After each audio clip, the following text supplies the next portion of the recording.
and today we are continuing our playthrough of the Princess of the Apocalypse. And the story so far, after investigating a lot of the cult activity in the region, the party has went on the offensive, and they have started their assault of the elemental evil strongholds. And after having survived the Temple of the Crashing Wave, the party has retreated back to town to recuperate and to plan their next move. And on that note, so you guys had returned to town after the Temple of Crashing Wave. What are you gonna do now?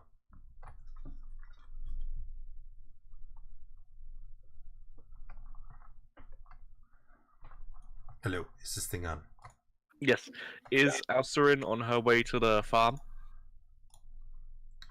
Who's that? Oh, you're yes. Oh.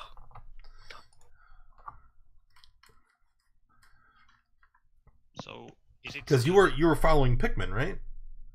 Yeah. But they didn't let me stay in the farm, so I had to go sleep at an inn. If I remember correctly. Okay, all right. So it's morning. You make your way back to the farm. Everybody's here and doing what now? I would like to do some investigation before the evening. Okay. It's okay. Oh, okay. What would you like to investigate?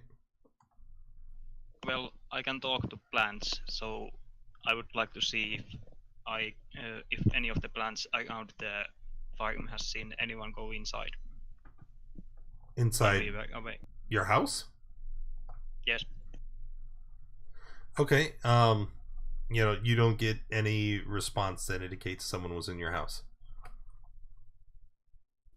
Okay.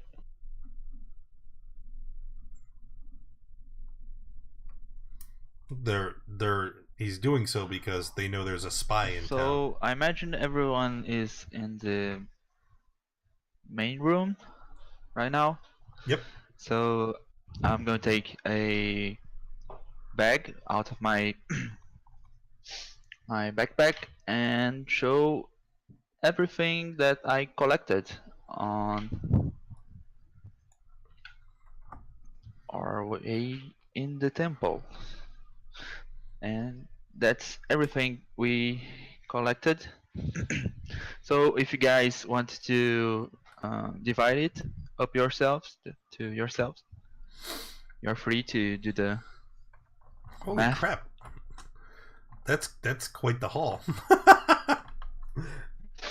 And after that, I'm going to leave for a moment. I have something to check, and I'm going out right now.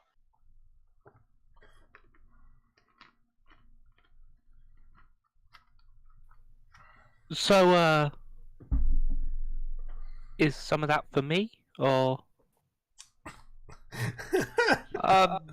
Nope. That's not for you because you That's went. understandable. Just wanted to make sure. It's okay. Her voice just But got a lot deeper. see you guys later. I'm going to go to the temple.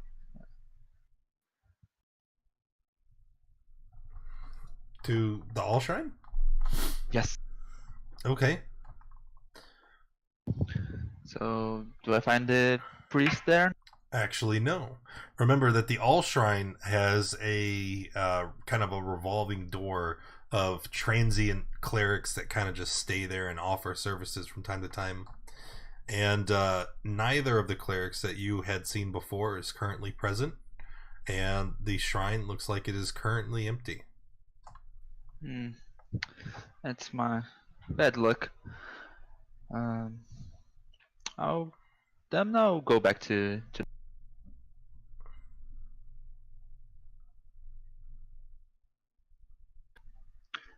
Alcerin is gonna go around the farm, well, the inside the building, and is closely inspecting all the furniture, anything that's lying about for just signs of use. Why would there be furniture outside? No, sorry, in the farm. Sorry, Okay. like inside the building itself. Well, yeah. The building, when it was originally purchased by Folkvar, is it's it's furnished. Like there's a small table in the main area, and then there's like a couch, and the upstairs is where all the rooms are with the beds, all save for the one room that was emptied out by Pikmin and made into a horror show ritual chamber. So Alcerin goes over and has a look at several of the things in the central, well, reception it is. What are you guys doing? Is no one gonna give me a tour? Or am I just gonna stand here?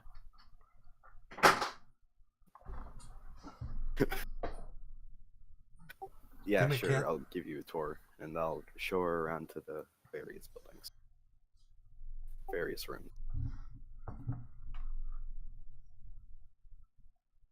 Alcerin gives a almost like a curtsy, despite not wearing a skirt of any kind. Thank you, Dark One. Don't call me that. Okay. Oh my god. You need to call him that exclusively. So how long have you known, well, Alright, Cat. the Tide Gotta Pod? go. What? How long has it been since I first came here? That's a good question. Month, 2 months. How long has it been since We've done the this math Fire before. Temple? No? Before I that. think The original water yeah, we said it was like 2 months since the first incursion to yeah, it'll be like 7 weeks maybe. Sure. About 2 months. That's. Do you know how the others died? I heard they were very powerful, very strong. I'm sure you are as well. I knew a couple of them. Oh, it's a lot of fun, Lumos. Although my party is a little bit unhinged, so we're not My progressing question so to you far. is, how do you know all of them so well? Well, word travels fast in a small merchant town. I sort of come from all over. I started hearing stories of a group of people who went off and fought for the little guy. I thought it was rather admirable. And what's with all the fire? You mean these? And she points to the burns and scars. Yes. I've just always liked fire. It's kind of pretty. Where I come from, there's a lot of wood and leaves and plants. They're not a big fan of fire, but it's something beautiful about it. Like watching something alive burn down and create something not.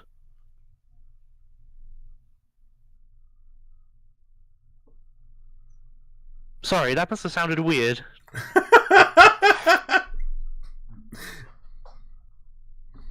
You okay, Reuben? Roman's spacing out.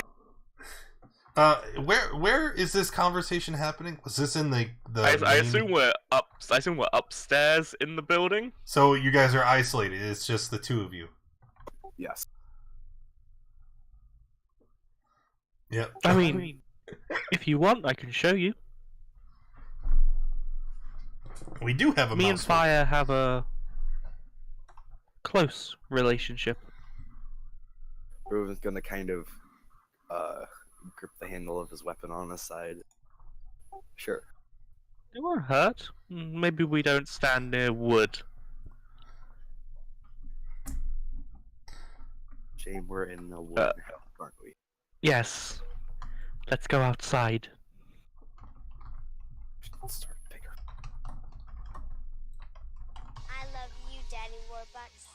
Tarantagosh, thank you for the resub. Half a year.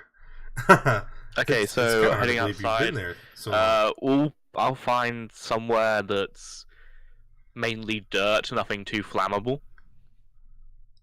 Okay. Okay, Go on. Roven, yes? Yes. Does anyone else follow us out? I'm gonna take that as a no. No. Okay, stand over there, just a little bit away.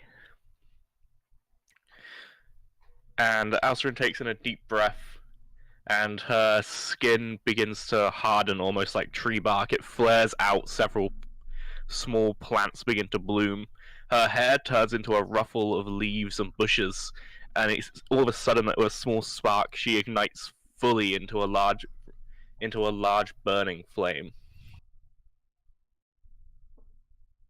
This is the fire that burns inside. I'm going to back up, like about a lot, and I'm going to. Do not worry. Consumption is the will of the flame, Wait a minute. but I can control it. Wait a minute. So, I know you described like all these changes, but how would Roven see that? He's blind. Yeah, he's blind. Oh, crap. You can sense it. So I guess I he's didn't know just that. standing there, and he's like, "Oh, hot!" It just stands next to him. Yeah, I will. So I just sense heat. That's all that's happening. It sounds like a bonfire. Yeah. Okay, so you lit a fire. Wow. He could probably tell, though, that the source of the heat and the body are pretty close to each other. Yeah. Yes, yeah. So he can tell that he can tell that, but as far as all the other changes that were described, he would have missed all of that.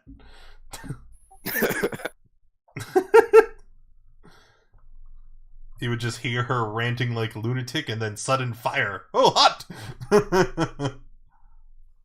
Right, after a couple of seconds, I will drop the mantle. I don't think I actually can drop it. I think it just lasts 1 minute. While I'm stuck out here as a bonfire.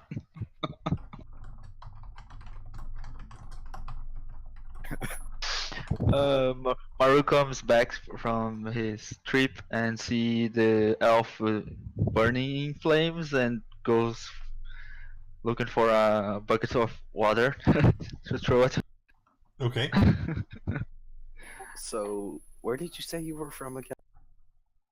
I am from a place of life and eternal spring. Much fuel for the fire, but the fire was banished. Does it have a name? Like. It was called the Eternal Meadow.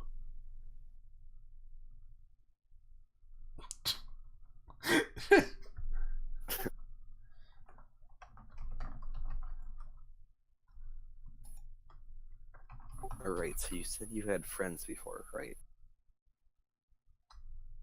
This one does not require friendship. Merely pawns to find more to consume.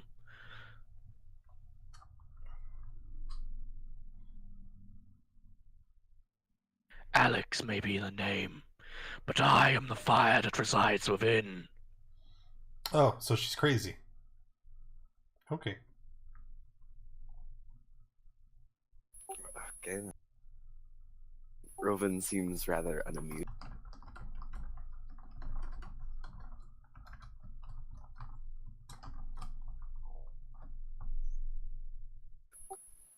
So, listen, I don't know what kind of cult you were into, but I am not going to fall for your tricks or your lies.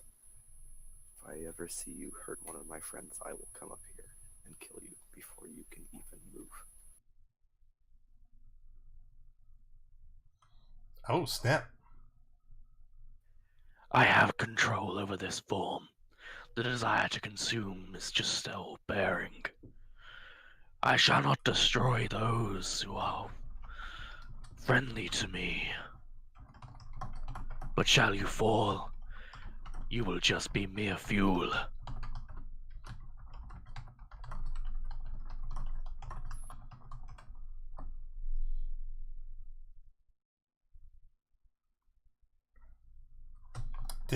Did she just threaten Robin? Well, I threatened her first, so You have nothing to fear. Fair. just stay out of my way. And I'm gonna go back in the farm. Okay, so let's check in with some of the other party members. Does anybody else have anything they'd like to do, or any business to conduct around town?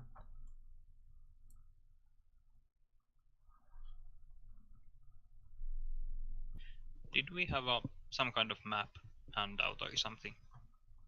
A handout of what? A map of the world, what the region is called. The Somber Hills? No, you do not. Although I'm sure you could easily find something like that in town.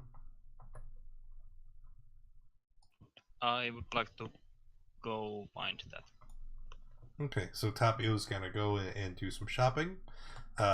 Anybody else?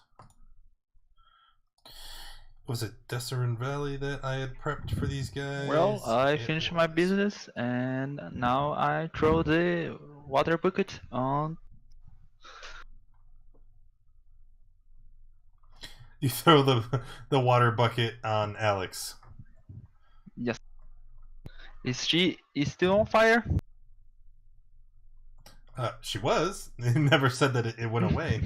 So she's sitting there and she's positing all this nonsense about people being fuel and all this other nonsense, and Maru just comes up and You okay, lady? You cannot quench the flames inside of me, puny creature. Maru reaches out for his warhammer. I And- s- I s- And I say it's probably been about a minute now, right? Sure. The flames begin to drop. All the extra flowers burnt to ash and just fall at her feet. I should probably get all my notes out, huh? Sorry, I kind of lose myself sometimes. I don't think I want you with us. What? You're awful like a fire cultist, and I don't think it's a good idea to have you No, with us. No. Well, like, I don't think I'm a cultist. I had some friends. We used to live in a large forest, and ever since I was a little girl, I've just been able to interact better with fire.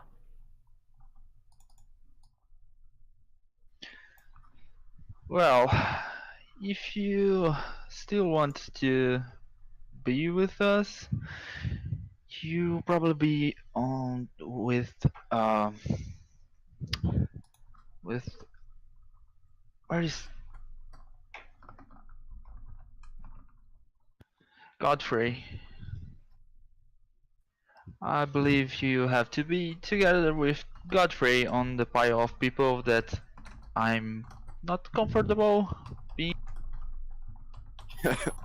Alex drops to her knees and begins to almost bow and prostrate in front of Maru. No, I'm trustworthy. I really am.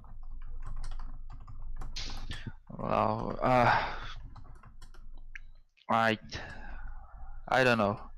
You have to prove yourself to us. But for now, I Don't want you to be near me. If that's what it takes, I'll try to stay further away from you. Thank you. So this And then- conversation is happening in the main area, right? It's outside the farm. Yeah, Like, just we're outside literally the main just door. outside the front door. Yeah, sitting in the main area, you can see them. So if anyone's watching at this point, Pikmin was like cross-legged and meditating in the middle, and has now started like Here we go. cold sweating, convulsing, and bleeding from his nose. Is he okay? He'll be fine. And with a gasp, his eyes fly open. Oh no. I see now. Yeah, with your eyes open, you see. Clever, Echo. Clever. Now I see the sequence. To what? Gather, everybody. Well, I will go and gather everybody. Start looking for Tapio and Kranov. That I believe he's still on the bar. Okay, now I see you've moved your token back to the farm. Right? Have you returned home? Yeah. Okay, and Tapio, you're actually able to find one at the Sundry without too much issue. The guy haggles with you for a moment, but then he gives you a map of the Sumber Hills for a mere 50 silver. Okay.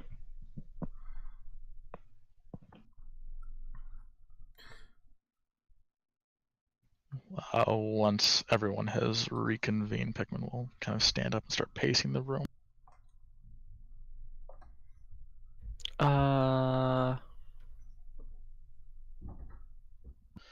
You okay? So you see, many times I've gotten messages, glimpses, series of events repeated, unseen, yet to be seen. It's always been interesting to me how many people have been around me dying, coming in, coming out. So many like so many others. I don't know why. Maybe there's some purpose to it.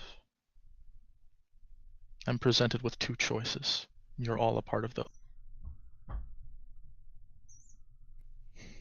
Someone wants to speak with you, with all of you.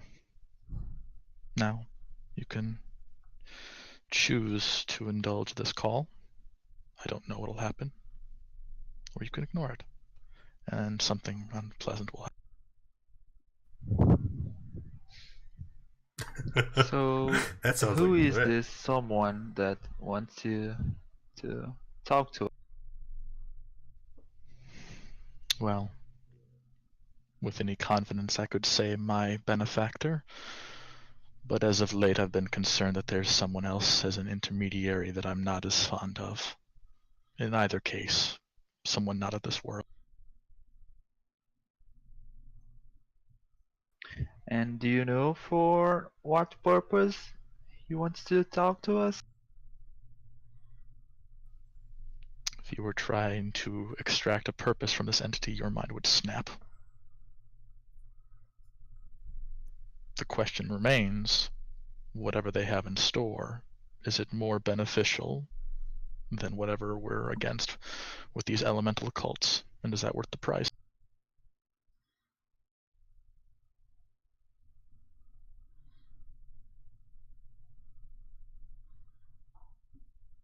But enough talk. If this is interesting, then I will hopefully use a bit of each of your blood, and with any luck we'll end up in Proxima and no farther. If we go any farther than the Amoebic Sea, I can't say for sure what'll happen. So you want to have some of our blood for some unknown entity? I don't think I can do that. It's not like a good idea. I don't need your blood for the entity. I need your blood to open a gate, some of each of yours. Then well, I don't know what'll happen after that. You're free to refuse, but know that something equally terrible or worse may happen.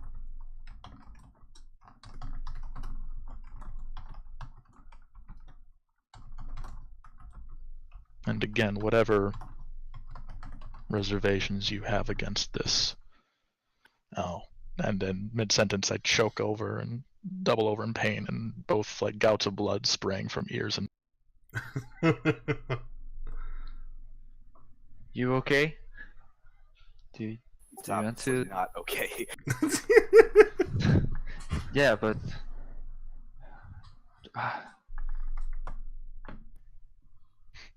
Enough talk.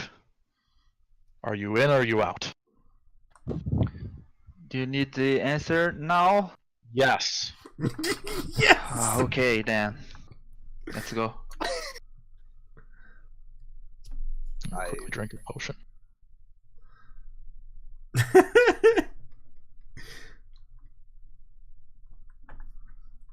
So Pikmin is asking you all to willingly relinquish some blood for whatever ritual he's about to perform. Who is volunteering themselves?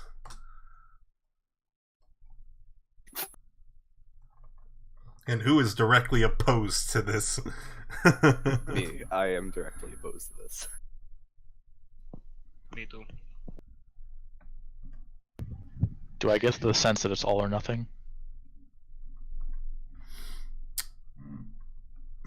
There's no way to determine that. Okay.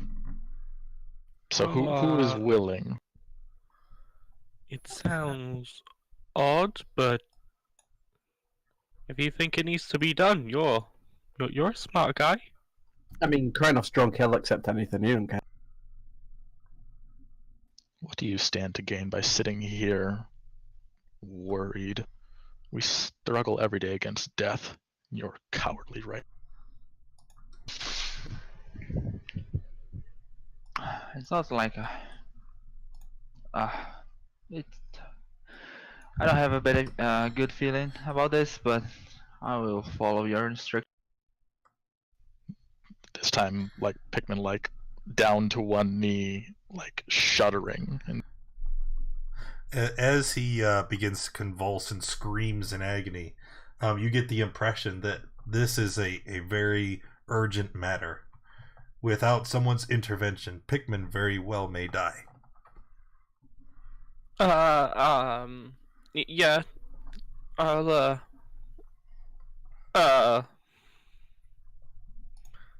Speak. I will approach Bigman and try to, I don't know, assist him. all of you in a circle now. Circle. Okay. Make a circle, everybody. I'm going to slowly go from each of them with the hand axe and cut their hand, like a little bit of blood's worth open, and then carve us. As they're placed in a circle, I'm going to write a representation of their name as a symbol in front of each of them, going from each of them. One. Do you really need all of that? There's no time.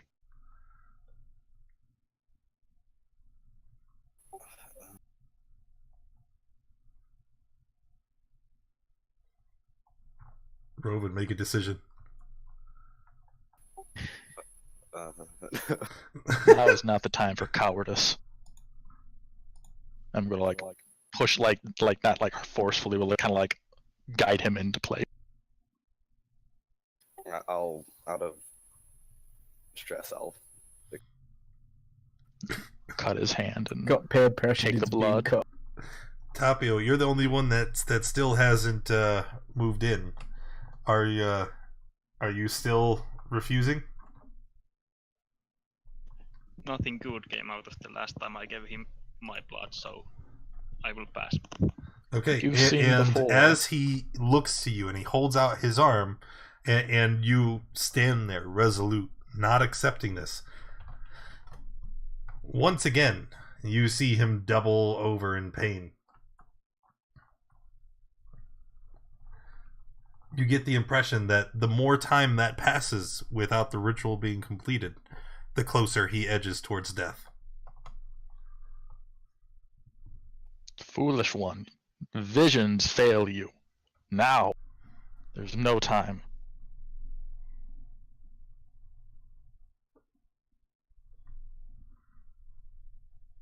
Fine, we can lose you.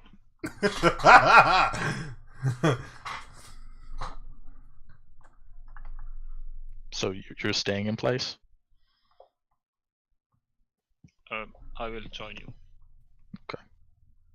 After the final one enters, I will walk to the center and quickly look into everyone. Try to contain yourselves. I'm going to Mask of Many Faces into that image I sent you of the patron, and then carve my hand and write my own name in the center. I'm glad I'm blind.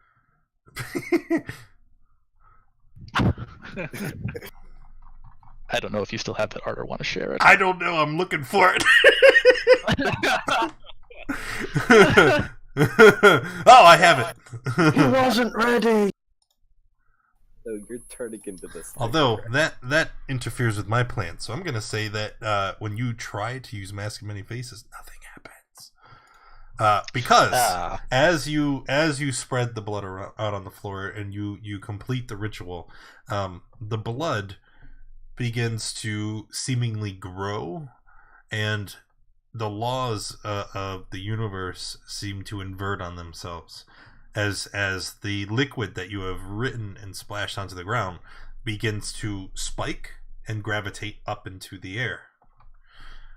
As it does, it slowly begins to converge on Pikmin's location. And whereas he normally has these white markings that run along the length of his robe, they are quickly inked blood red. And as this happens, the colors, the very fabric of the world seems to melt away, and you are left glimpsing at this.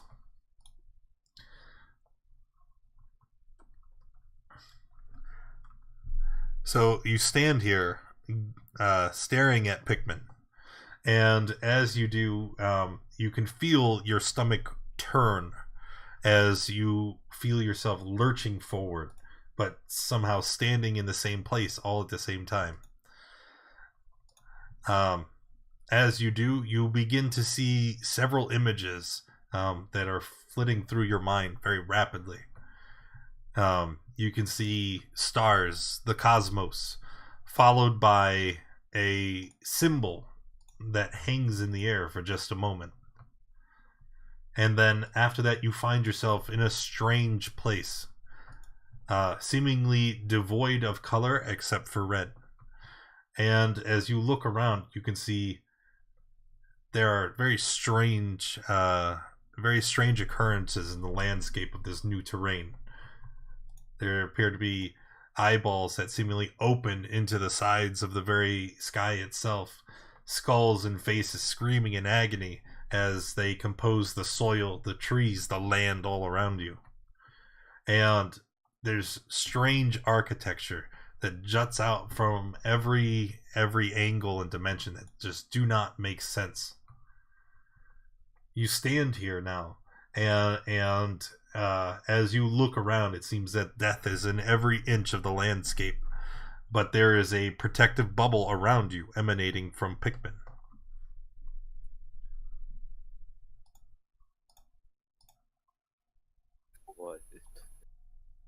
What the fuck? It seems we've safely arrived. Quickly, there isn't much time, and I'll guide them in the direction we're supposed to go. I still have a question. Am I actually seeing any of this? Yes, actually you are. Because for some reason, in this realm, your body, you reach up and you touch your face, and your eyes are still gone, but you can see just as if they existed.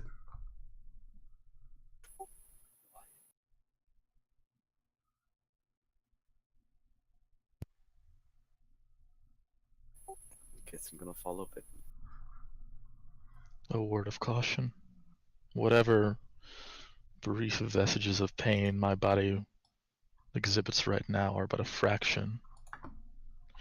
Whatever reason you think you have, it was left behind with our physical bodies. Expect nothing. Expect Who wants a wondrous item? It's wondrous item time. Oh, that's I wonderful. wonder who How will get is the Pikmin wondrous looking? item this time. Maybe it'll be cursed this time. The suspense is killing me. How does he look?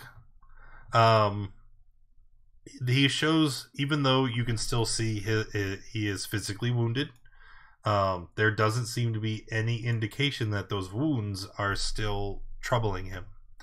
And even though he looks mostly the same, the changes from the ritual seem to have stayed. Whereas his cloak used to be a midnight blue, is now stained black. And the white trim is still inked red with the blood from the members of the party.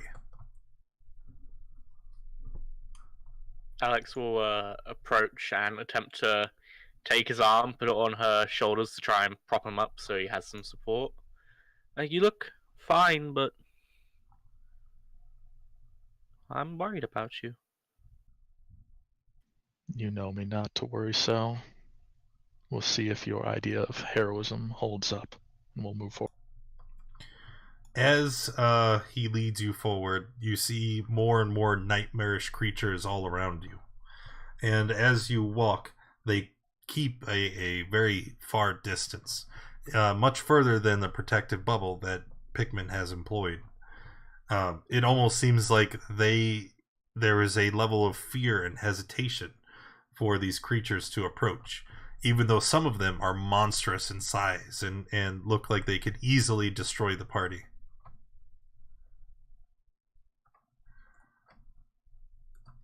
As he leads you forward, you eventually come upon a narrow walkway that seems to extend over a huge abyss. And standing, if you could call it standing, over this walkway is a monstrous looking creature. It is vaguely humanoid in shape, but it's hard to tell as it's been covered in a large red shawl. And it has 2 arms, of that you can be certain. But emanating from underneath the robe are a number of legs that almost look arachnid in nature. Long and spindly with no distinct appendage at the end. But the strangest bit of it all is its head. Where its head should be, there is a single long tendril that ends in a massive sharp talon. And as you approach, excuse me, as you approach, you hear a voice, which makes no sense because it clearly does not have a mouth. But you hear a voice, and the voice itself it is grating on your sanity. It's akin to the sound of beetle wings clicking together, but somehow there's a humanoid voice shuffled amidst all of this cacophony. I am the Uvudam. I have summoned you. I am only here to serve, and I'll fall prostrate. All of you will serve. And as it says this, all of you are forced down to your knees. It's not even, there's not even an option. You just immediately drop in a position of worship. What the hell is happening, Pikmin? Bite your tongue. Why should I? If you value your life and worse your sanity, you'll be quiet. I don't like this. I don't like this. It's just standing here silently. It seems it's allowing you a moment to process, or maybe it's just searching for the words. After a moment, it begins to speak again. I have called you here because you are of service to me, Pikmin. You shall be the avatar of the far realm. You will bring destruction, madness, and death to all of the realms. But that will be in many, many years. And until then, we have a higher purpose. And as it says this, you see images in your mind. Triangular in nature, but instantly recognizable. You see the images of the 4 elemental cults.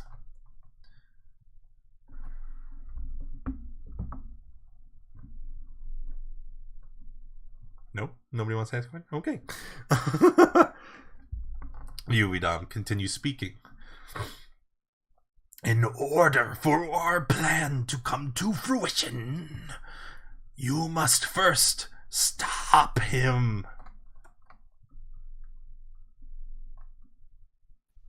Who is he? Tharizdun, the chained god, called the Elder Elemental Eye.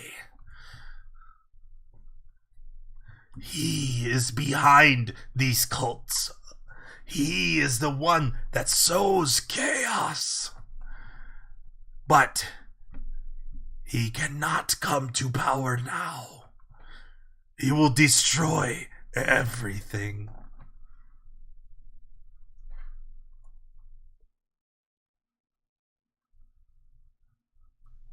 We are already on this opposition to the elements. I see no reason to stop now. No, you have destroyed nothing.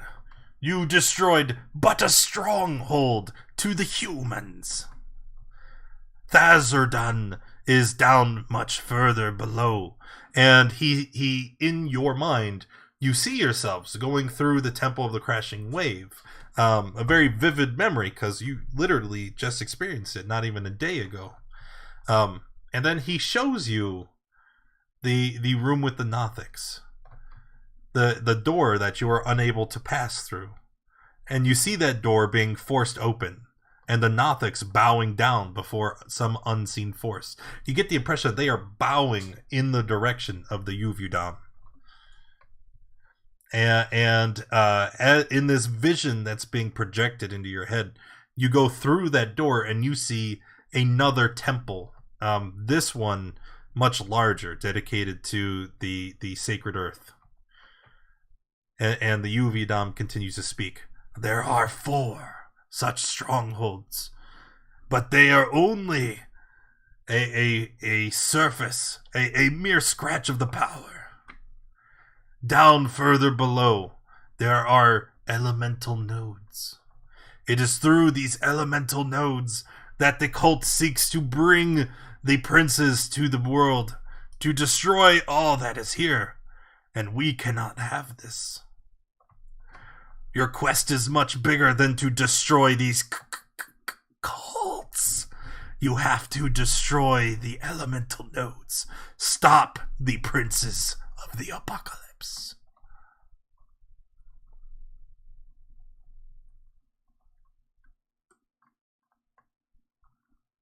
As you command. Correct! And as it does, all of you are propelled into the air, and you hang suspended. And it points to you, Pikmin. I already own you. And then it sweeps its hand. I own all of you. You are now my property, because you associate with my follower, with my avatar. You will go forth. You will destroy the elemental evil, or there will be consequences. And on that note, you feel yourself lurching backward, being pulled back to the material plane.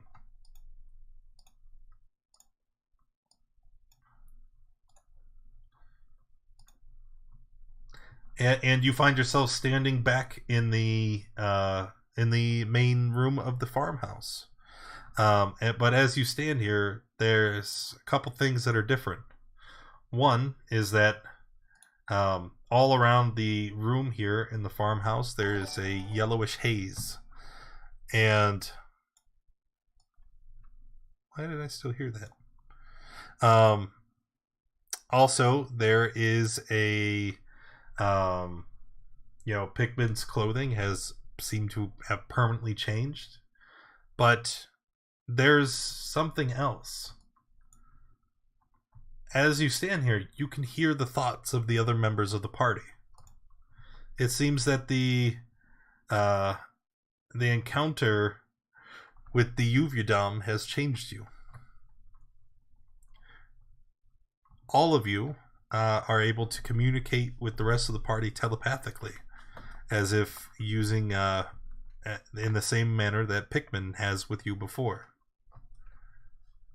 You also find that, with the exception of Rovan, who is once again blind after returning to his body, you notice that when you return, you left to your meeting with the Uvidam early in the morning. It is now nighttime. The sun has went down. There is no light inside of the cabin, but all of you can see perfectly.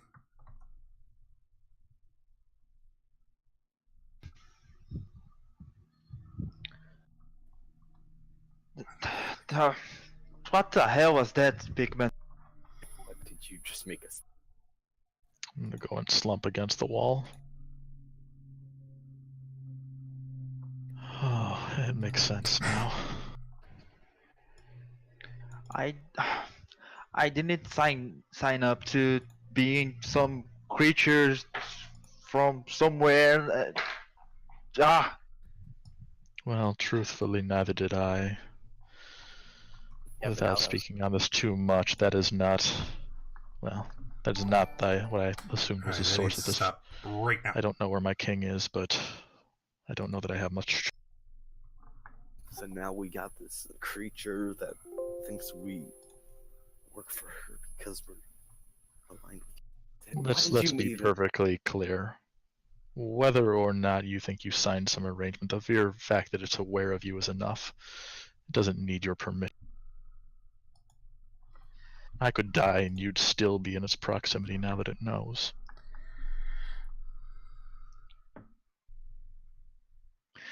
I would prefer to not know anything.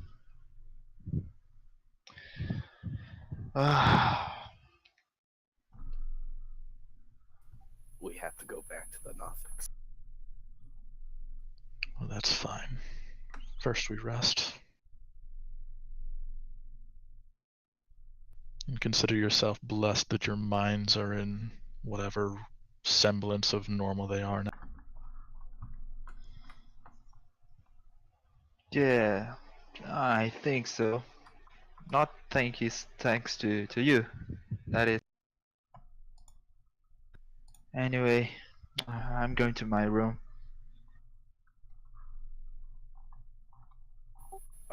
Rovan, being paranoid and what happened, is going to go sleep somewhere else outside. As you guys split apart and kind of start to recover from the horrific experience that you've had, you can't help but shake this feeling, this sensation that you're being watched. And all of you, you have this same experience, an icy numbness at the base of your skull, where your head meets your neck. You just feel it. It's constantly there.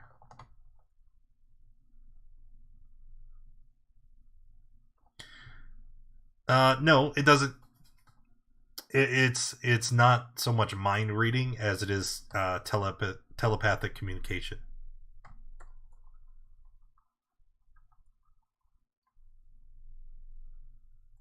Okay. There's also one more thing. Looking around, you can see sitting on the floor near the edge of the circle there is a suit of polished black armor.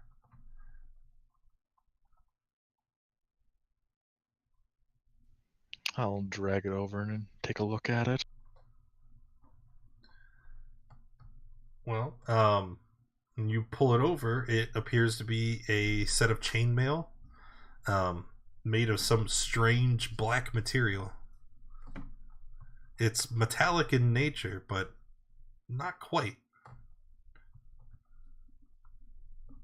I'll pull out my book and spend 10 minutes identifying it. It defies logic and identification.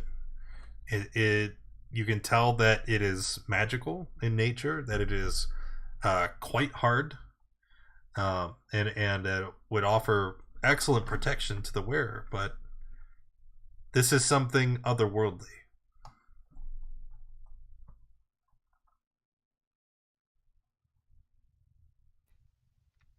Who among us wants this? Know that it is powerful, but I'm sure, like everything else, there is a drop.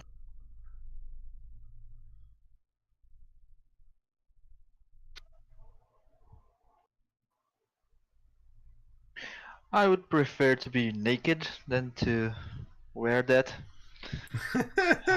You guys can take care of that. I'm going to my room. What about you, Godfrey? Can't see you being the squeamish type. You weren't following before? I'll hand it to Godfrey. As you hand it to Godfrey, the armor begins to roil and change. Whereas before it looked like a set of chain, the chains begin to meld together, and they turn into much larger, solid pieces of material. Now they look like plate.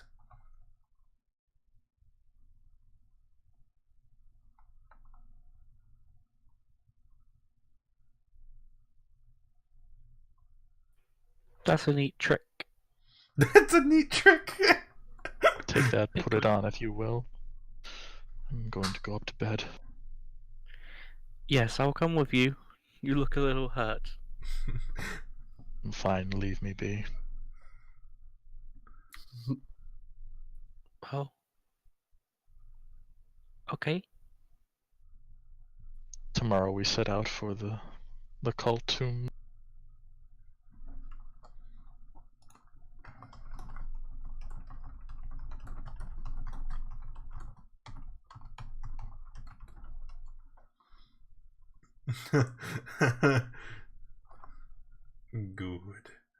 Good.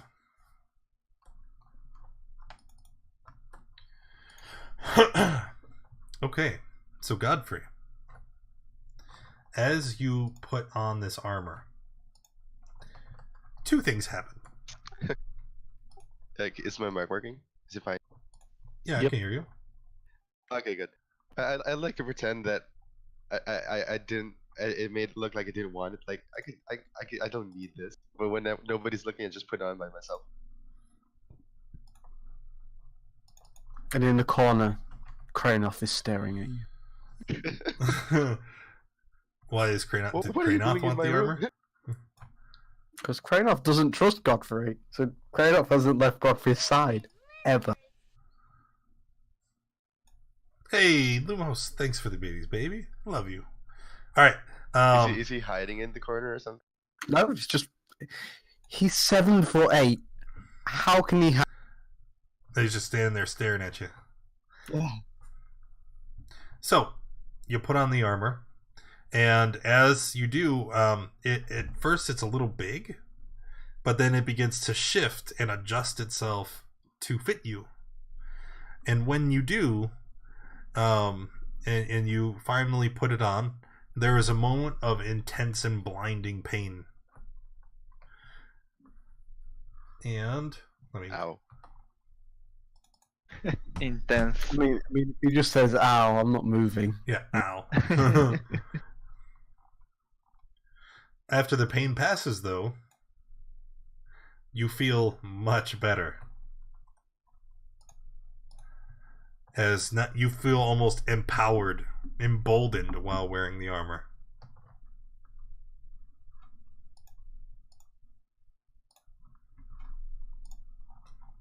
That's all. There doesn't seem to be Does any... he have any physical change while I'm standing here? Is there any physical change that I know? No, not that you can immediately see. Other than he looks very hurt.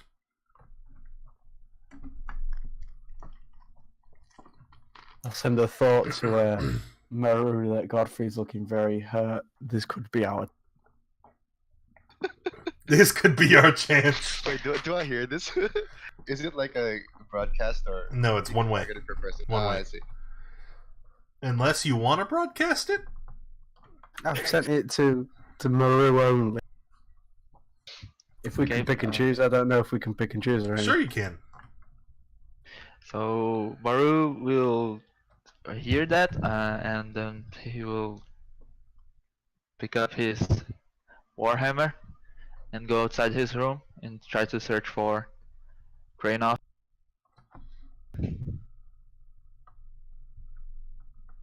It's kind of interesting that with +2 plate, his AC is only 22. I wonder if he has his shield equipped. I see. No, that's with the shield, right? Godfrey. Right now.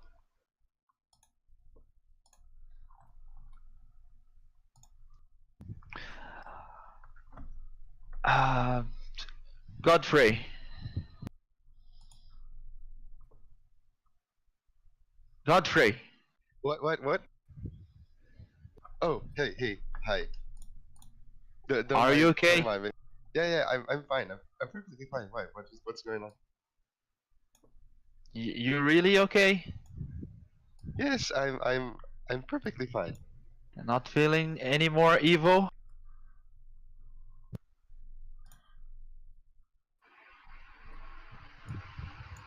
Hey. Yes, I am perfectly fine.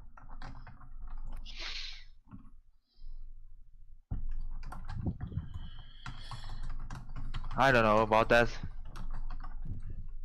Listen, let's just go to sleep. I'm excited for tomorrow. Well, don't go sleeping on armor, okay?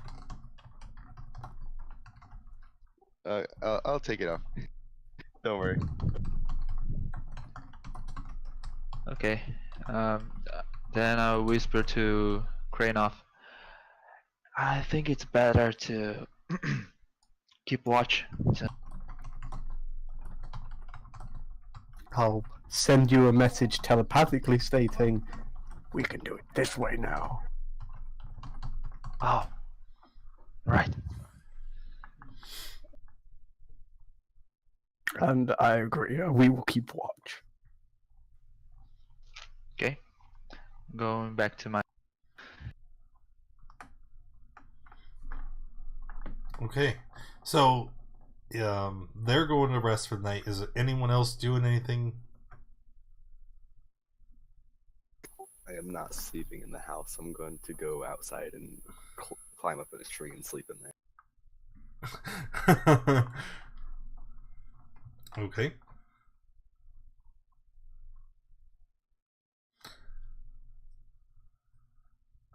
And I'm gonna after I'm fully trusting that Godfrey's asleep, Krainoff is gonna... Godfrey, yes, you can take off the armor, except when you undo the first piece and remove it, the entire armor it begins to move and shift again. You don't actually remove it so much as it changes its form and becomes like cloth so that it doesn't hinder you while you're sleeping. Ooh. I like this thing. I imagine I say that out loud with Krainoff in the room behind me, just muttering to myself.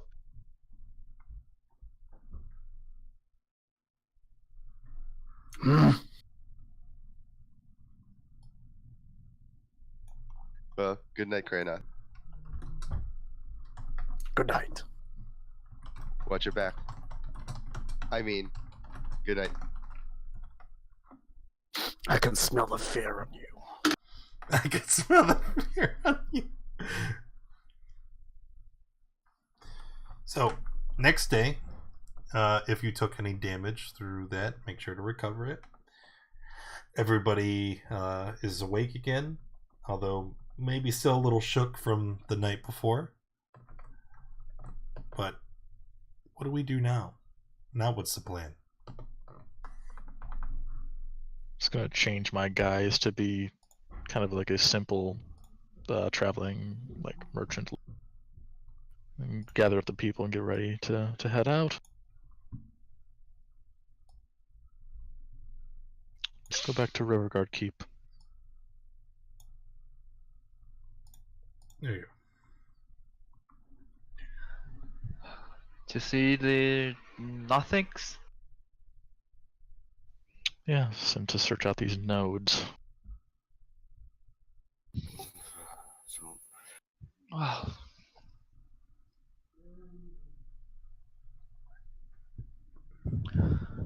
Well, let's go.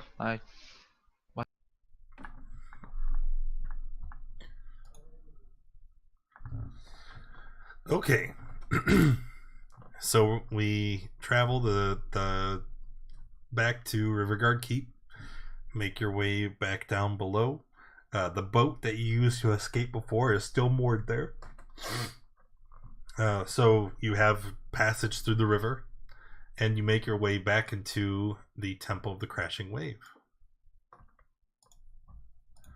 I don't know where my went dark.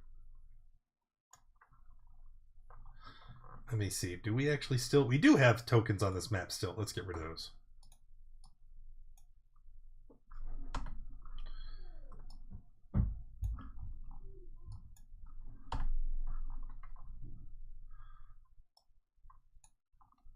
And traveling through, you find that the temple is still deserted. And I will place you all back onto the map.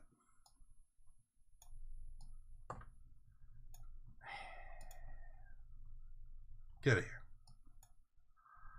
Haru, Kranoth, Roven, Godfrey, and Pickles. 1, 2, 3, 4, 5, 6. Who did I miss? Tapio. I don't see myself.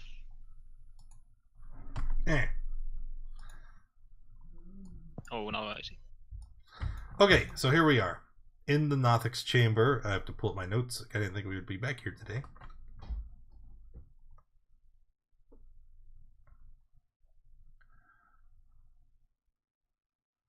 Watch the Avatar of Hydra fight.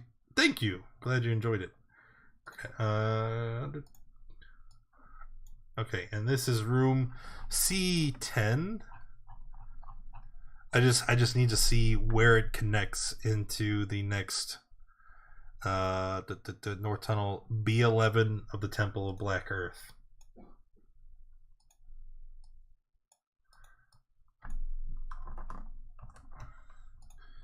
Temple of Black Earth B8 9 10 11. There we go. Okay. And then let's position everybody in the hallway here, because that's where they would be coming in.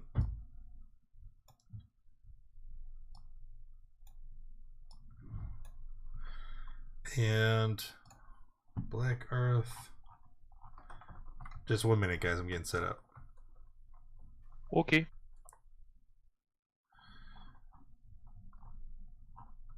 Nine, 10.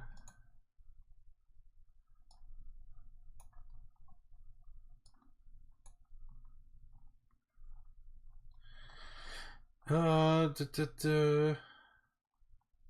see 2 bullets, but where are they? Doesn't matter. Okay. Alright, so you guys make your way back to the temple, and before you even make it to the Nothic's chamber, they start, once again, you can hear their voices taunting you. goading you forward. Particularly Roven.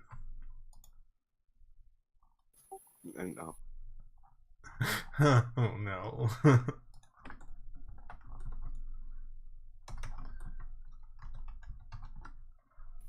I ain't going up there.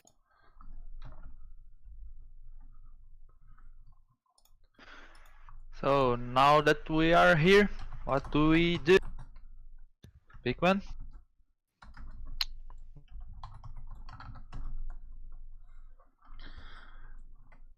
So you see the Nothic standing there in front of the door, and they eagerly turn to you. Hello. They are back.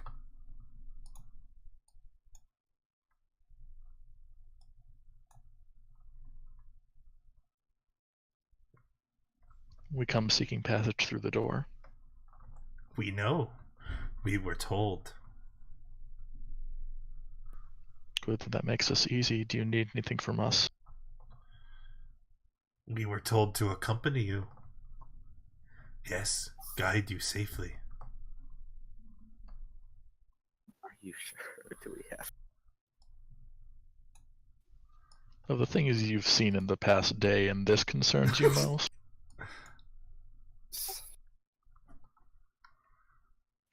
Lead on. No. You lead. We follow. Follow. I'll open the door. Okay. And whereas before the door was immovable and immutable, now it just slides open easily. When you examine the door, it looks like yeah, everybody has dark vision. I just need to update your tokens. But they didn't take my devil's sight, right? No, it's not the same. When you open the door, you can see that the door wasn't unlocked.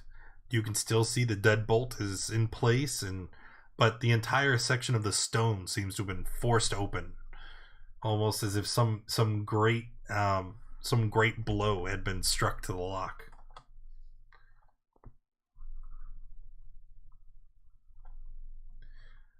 Is that another door? It is a tunnel. And this tunnel, it leads into blackness, and there is a great length. You cannot see the end of the tunnel from where you currently stand. And the Nothics from the back of the party begin to yelp. Hurry, go!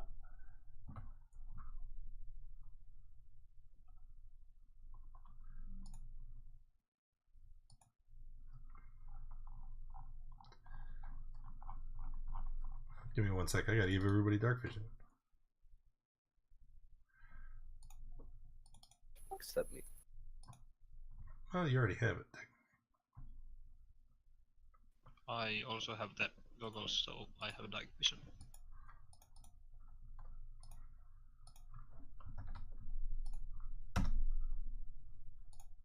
Oh wait, I wonder. Move Pikmin out the way. Move Tapio out the way. Set light. Dark vision. Submit. Wonder if that worked. It did work. Okay. So as you guys are walking down this tunnel, you don't know at what point, but somewhere along the lines the Nothics simply stop following. And you can feel a change in the atmosphere as the stone becomes more exquisitely worked. It becomes finer, more smooth. You realize that you must have transferred from one part of the temple to the next. After a moment, you find yourselves facing the end of the corridor, and ahead of you there are massive creatures that are prowling around in the room ahead.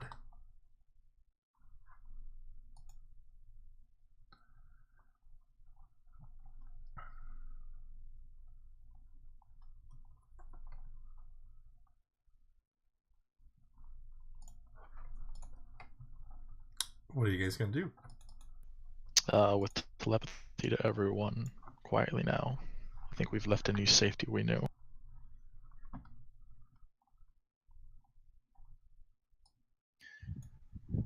Should we just attack the beasts?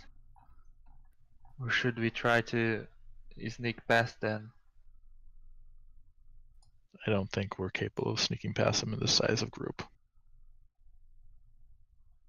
Well, then everyone gets ready.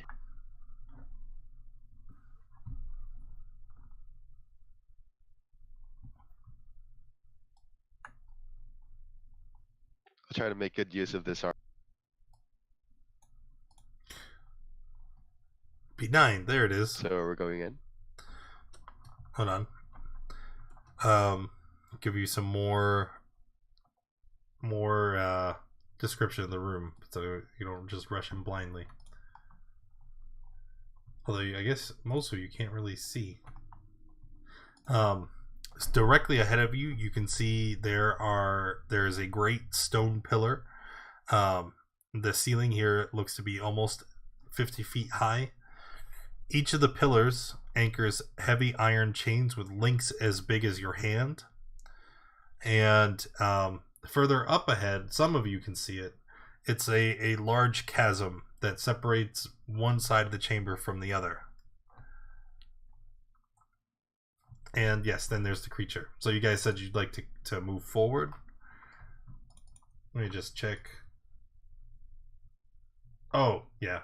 The creatures become immediately aware of you, having sensed the vibrations in the ground as you approached.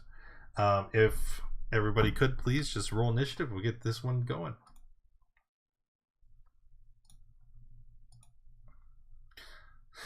Dungeon doggo. Not quite a dog, but I mean, just as fun, right? That Nothics a bullet.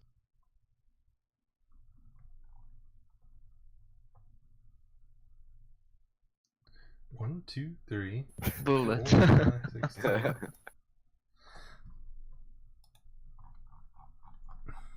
Bullet? I hardly knew it. What? I don't know, I'm trying to be funny. Oh. It's okay. Keep trying, buddy. I appreciate you. All right, let's move this over here. And then, Robin, looks like you got the first action in combat. So are these enemies hostile? Well, you enter the chamber, right? They turn their massive heads towards you, and they look at you, and you can hear like a low growling sound. It sounds hostile. Move up.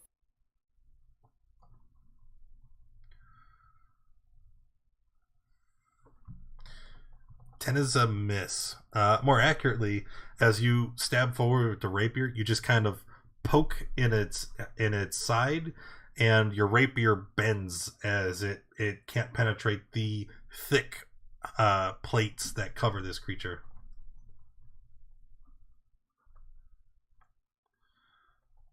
.22 will hit. Oh my gosh. Oh, this advantage rolling is teasing. Yeah, I don't know why you're rolling with advantage. I think it's just I think I have advantage toggle on. Uh-huh.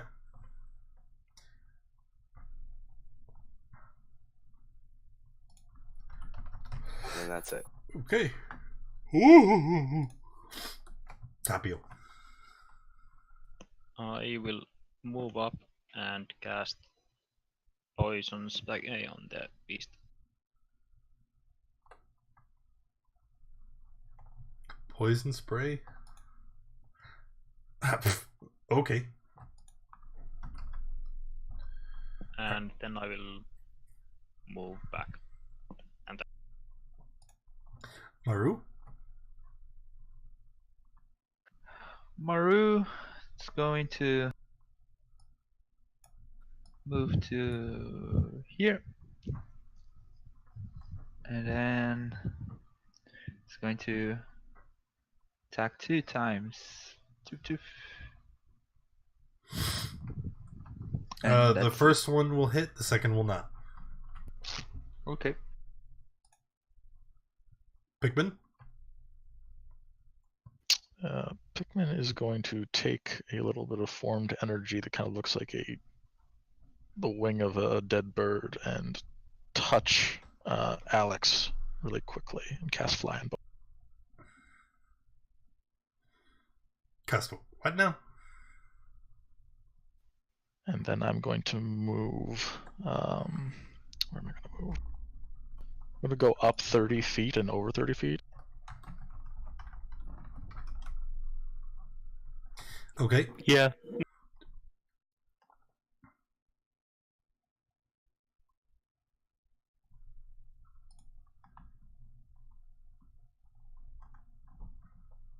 Finished? Yep. Kranoth? I'm gonna move here, and I'll use my action to trans. All right. That's my. Alex? Alex, okay. So, Pikmin grabbing onto her. She is going to move to here. Actually, to here.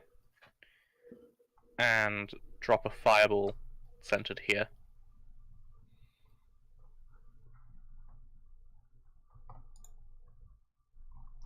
Fireball, he says. Hey. Boo. Okay, well, he got it. Like that?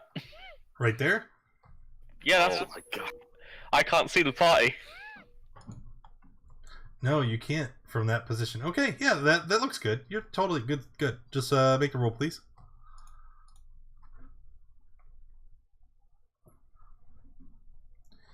Okay, so I need Kranoth and and Maru to please make the deck save.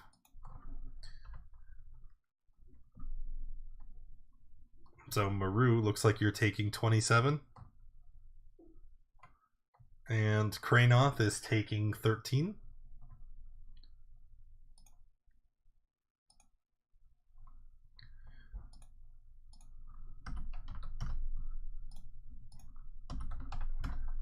Okay, and then finished? Yeah, and then No problem. Alex Thanks will for just stopping dash in. back here. Remember, you've got 60 feet of moving. I know.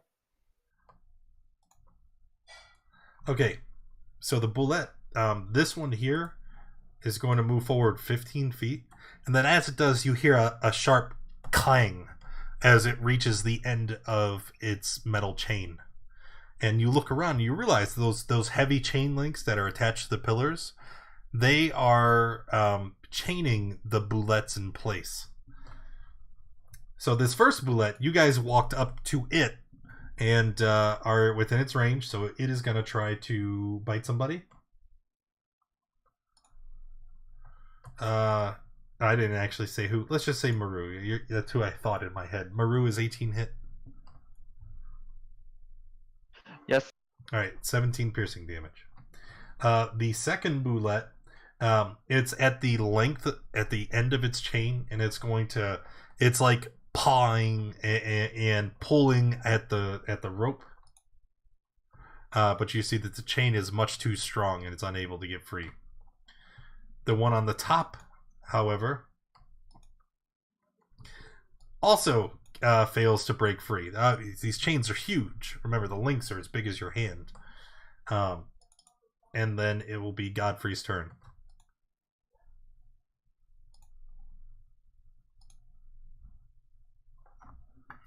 Hiya, Kexi.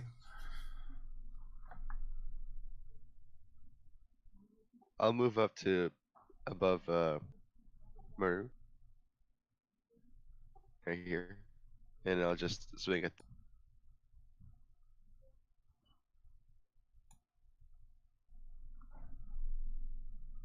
I realized that I've turned. But there you go.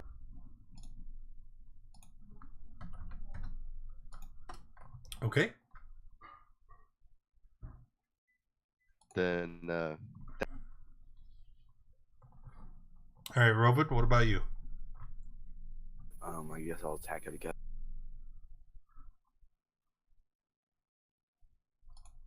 Again, your rapier just kind of pings off of its hide and does nothing. Okay, that one, you managed to find one of the exposed bits between the plates and you give it a good poke. And then, after seeing it, the exposed part, you're going to try and hit it the same place in between the plates.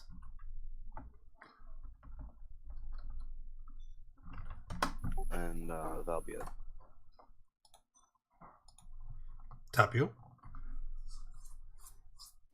Okay, I will move in and attack the beast with shillelagh.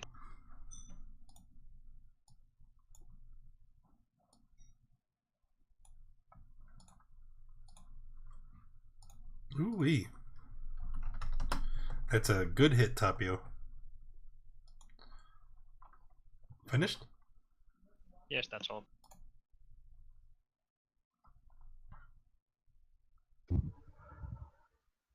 Okay.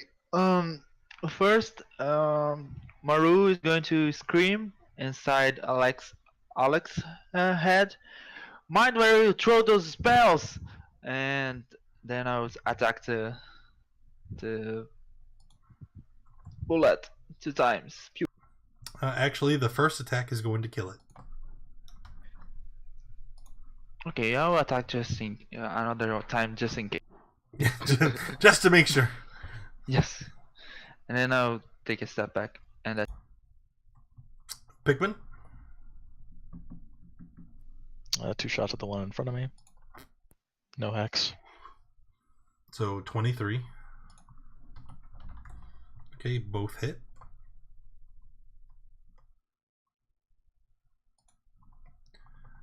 Kranoff?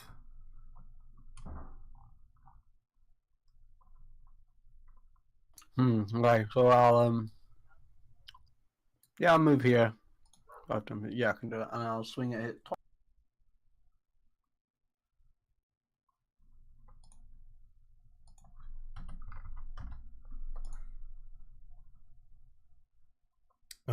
First attack hits, the second does not. Yeah, that's my turn. Alex? Peering around the corner, Alex will just throw off a firebolt.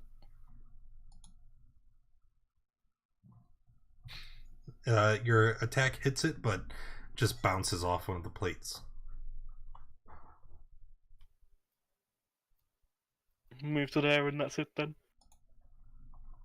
Okay, the bullet across the chasm.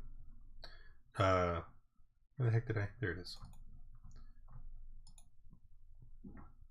How in the shit?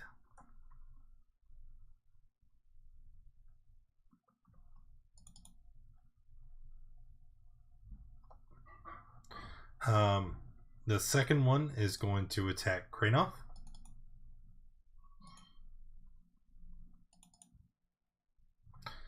Kranoff, take 10 because you are transformed.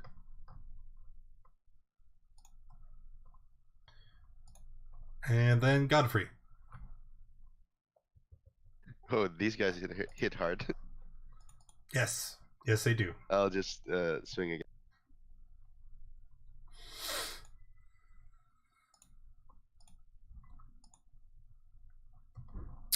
Your blade just bounces off of the stony hide. That's it. Robin?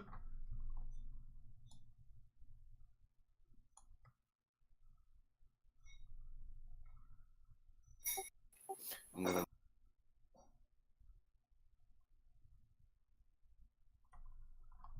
Miss? Miss? Miss. Tapio? Now I'll be moving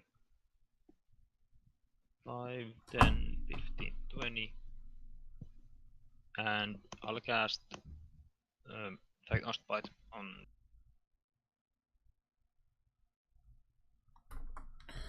Con save.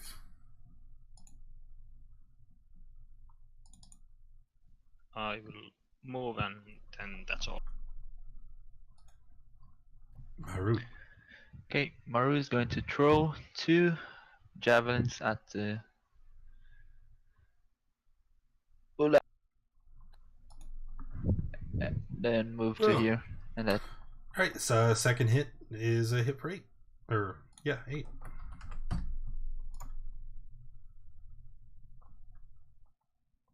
Is it all? Yes.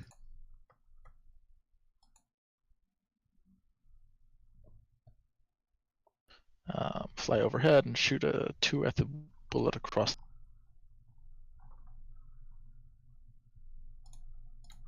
The first one hits it. And then you see something very strange. This creature turns. And as it does, it almost seems to shield itself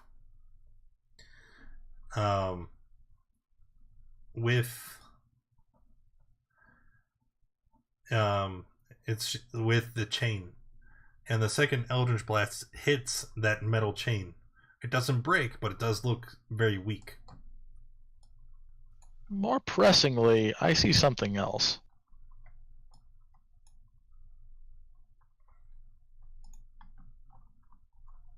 Do you? Yes, there is something emanating light over there. Let me give you a description of that chamber.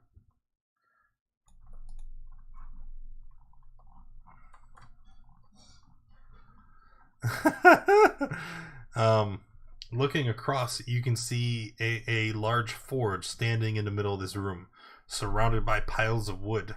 There are 2 big anvils that stand close by, and you can see various smithing tools scattered around the chamber far up ahead. Working here, you can see a large creature, almost 11 feet tall, humanoid with darkly colored skin.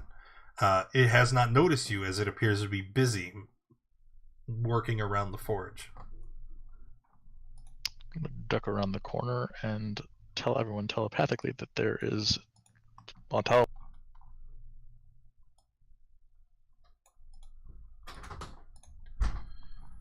That's my turn. Hi, wife. Hi.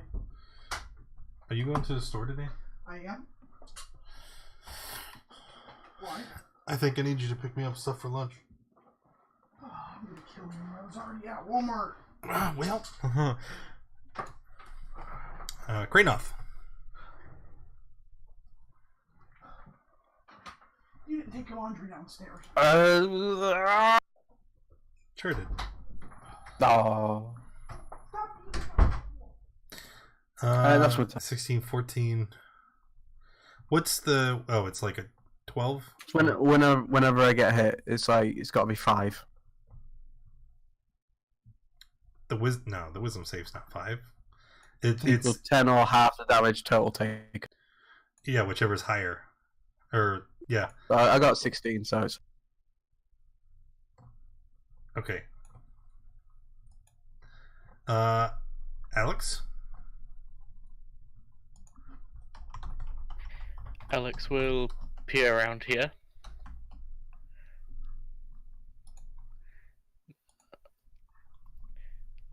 And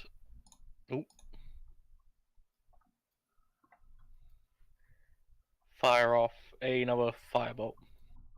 At which one? This one down here. These bullets aren't very scary, being all chained up. Is that all?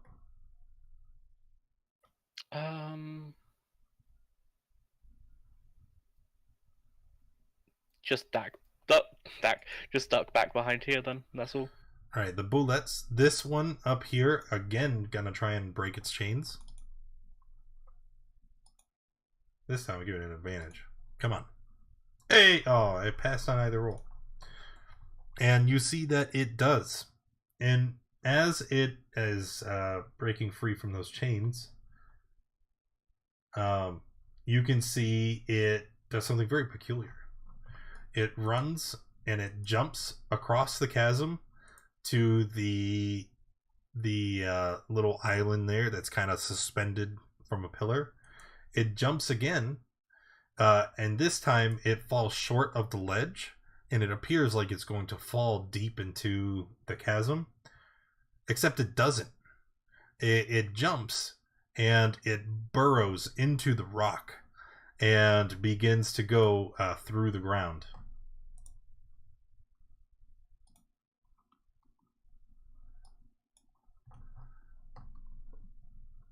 Get out of here. Okay, you can hear it moving closer, but you can't actually see where it is because it's under the ground currently. You just know it's somewhere in this area, and it's getting very near. The other Boulette, though, is doing no such thing. He's just gonna try to bite. Let's say Cranoth again. Ah! Ah! No! My lord. Thank you. Oh my god. At 40, 12 plus 4. Alright. Godfrey?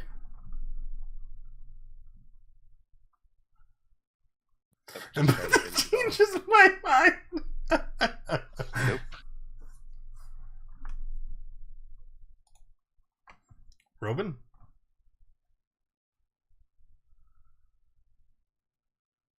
Gonna attack him again.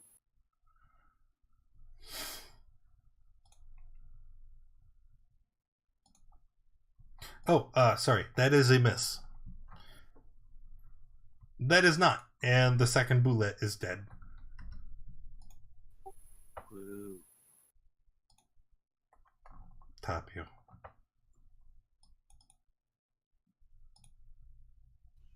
If I see the bullet, I will cast Frostbite Bite on it. Held a reaction for Frostbite. Maru? Maru is going to move to here and grab back his javelins, and then if I see the bullet, I'm going to throw a javelin. So 2 held reactions. Pikmin? To yell at, or I'm going to yell in Alex's mind, get off the ground, think about flying, and move yourself. I'm going to move around here. I'm going to hold an Eldritch Blast if I see the bullet. Cranoth? Gonna hold an attack for when it appears.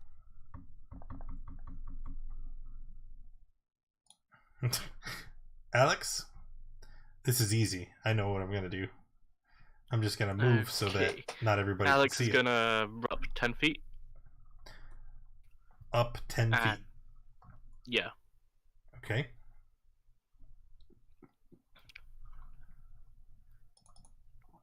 And then? To here. Then, can I see the hole the bullet burrowed? Yeah. You're like right Don't you above mean it. Don't you mean the bullet hole? Yeah, the bullet hole. One Can I down. see the bullet? No. No, what you see when you look in the hole is like a long tunnel. From your point, you can see that the tunnel goes at least 20 feet. Possibly much further. Okay. I am just gonna throw a fireball as far down the tunnel as I can. Yeah, that'll work.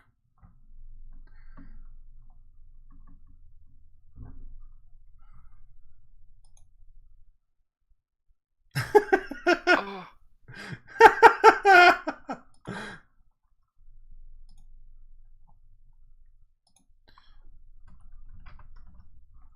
Okay. Finished? And then that's my rune. I'll just move over here.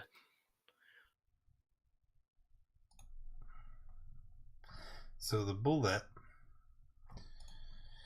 You guys can hear that rumbling under the ground. I don't think there's any good way to do this. Can everybody just tell me what your passive perception is? 20. Maru is 15. 8. 8. That's the one I wanted, man. She's way over there. Pikmin 12. All right, Pikmin, you're gonna get it. You're the new bitch. Okay, so the bullet, you feel the rumble as it burrows through the stone underfoot. Most of you are able to tell exactly where it's coming from, but Pikmin seems a little lost. He's like, "Oh, where's it gonna be?" Well, I'm not on the ground, so How high up are you? 30 feet. Oh, that's excellent. Because according to this stat block, the bullet's long jump is up to 30 feet, and they have a deadly leap ability. But he wouldn't know where I am. Sure. Because he has to tremor sense to find me. Wait a minute. Get back up there. That sounds like a challenge. He definitely knows where you are. I've moved around several times. Meta. He erupts from the ground, sees you flying high up above, and is going to leap and try to grab his prey. I believe there are some held reactions. You guys can do those before I murder Pikmin.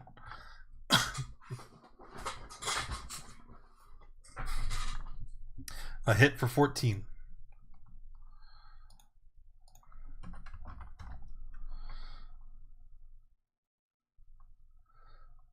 Con save, which I will pass.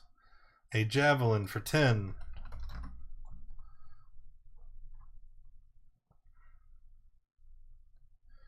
"15 feet. Use its action. Land on its feet in space. It contains one or more creatures. Must succeed." Oh, so just a bite. As much as I want to use his deadly leap, that's for when he lands. Yes, it does. Oh, then take my damage back. I didn't know that, so I wouldn't have done it. What do you mean? I didn't know that holding. Oh, because you're flying. Concentration. Got you. Okay, so yeah, then, I've never known that. Well, yeah, because if you're holding the spell, you have to concentrate. No, totally makes sense. Sorry. So, take my 14 damage. With advantage. Because you didn't see him coming. Oh, no, I like the first roll better.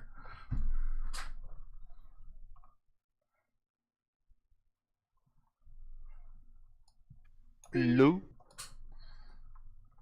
Pickles? Oh, that's on me? Well, since I didn't use my reaction to hold my cantrip, I will give him disadvantage with Entropic. So the 13. Well, the 13. It was with advantage, so it hits a 24 to hit. Yeah, the first one's a 13. Yeah, no, it's with advantage. He messed up. Yeah, so I'll neutralize that with Entropic and make it neutral, and 13 misses. Oh, okay. Derp. I'm gonna murder you. Alright, Godfrey, it's your turn.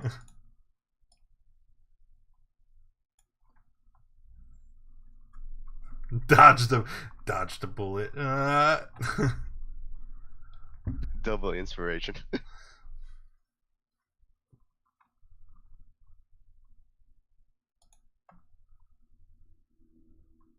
Wait a minute. Don't you have to use your entropic before the roll's declared a hit or miss? Well, I didn't. No, I just I was going to give it disadvantage. I didn't think it was attacking. We went through that whole thing about how it was attacking you. Well, I thought you were joking. No! Alright, Godfrey, 16's a miss. Alright, that's it. That's not right. Robin?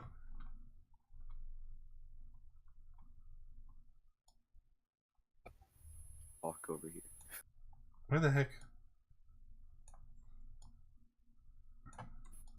And I want to hit.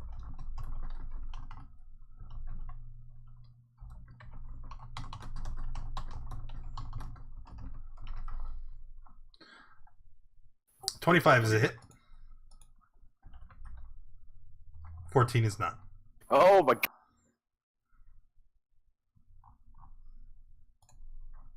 Tapio.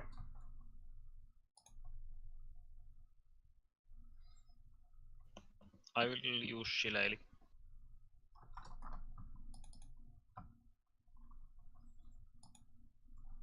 And that's all.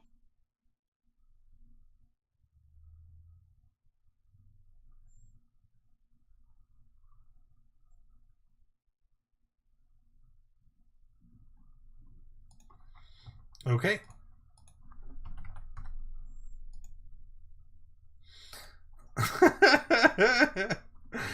Maru. Okay, I'm going to move to here. And then first, I'm going to bite the bullet. Yeah. Yeah. And then I'm going to attack. Clearly, Roll20 has rewarded you for your pun.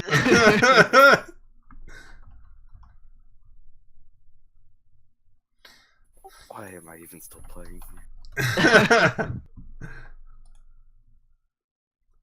They already have inspiration, Falk.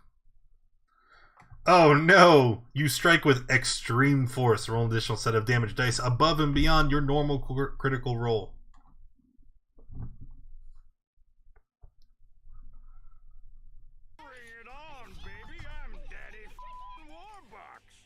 Sumnat 20s Incorporated. All right. What is that? 3? 3 nat 20s, or is it 3, 6, 9, 12? 4. So, which 4 do you want people? Do you want to have nat 20? I think it's 4. God, I don't even know my own system.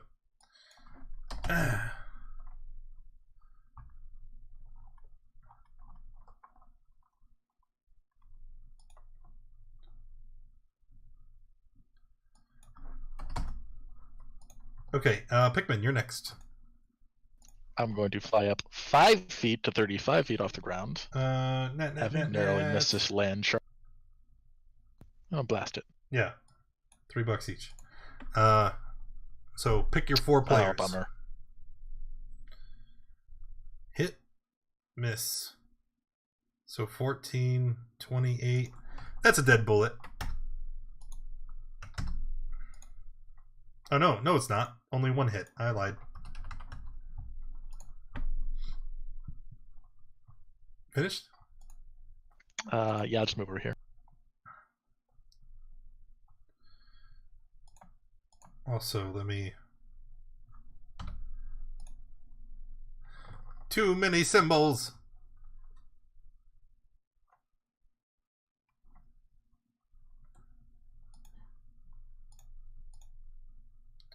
That was 10, right? Oop, come on.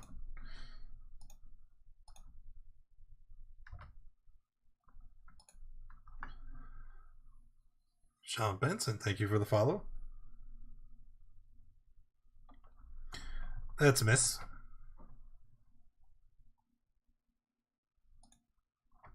Alex? Okay. Flying over to here.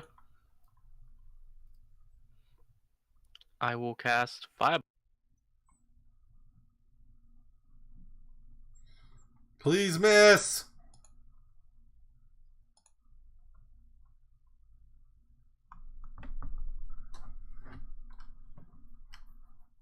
For 14 damage exactly. Are you kidding me? Okay, and that is a dead bullet.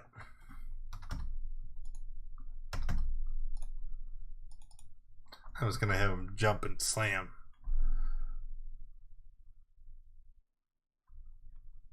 Why are my names all messed up? Pikmin, Kranoth, Maru, and Roven. Okay.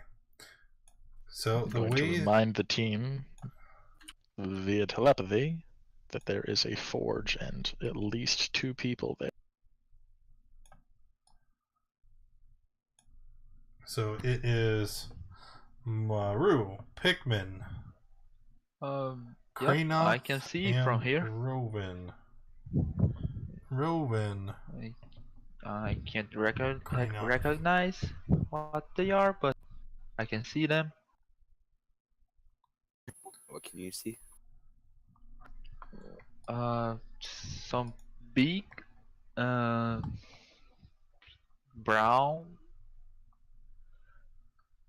woman, half woman, and I think it's another dwarf. One. Just more. Is something lit all the way down that sliver of a hallway too? Let me check your vision. I don't know exactly what you're talking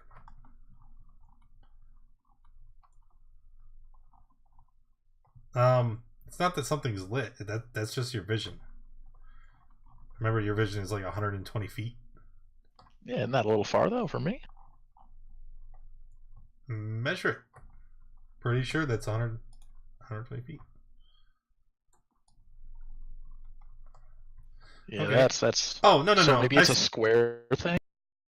You can see fires flickering from behind there. But like, I see that things are over there, but I can't really get a clear sight of them, right? Right.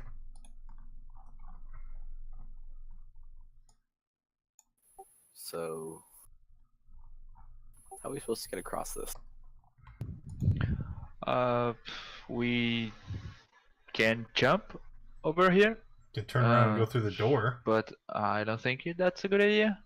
We might find another way to the other side if we follow. There's a that ledge. path. Alex walks up to Maru.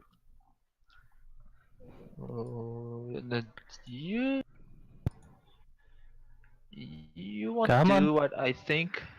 No. Alex will try and put her arms around Maru's waist and pick him up. Wait. You can do that. However, when you do, you find yourself unable to lift up off the ground. What did I say to you in the farm? Murder too fat? Not too close. No, come back. Okay, if you wanna just give me a hug, just ask me after this.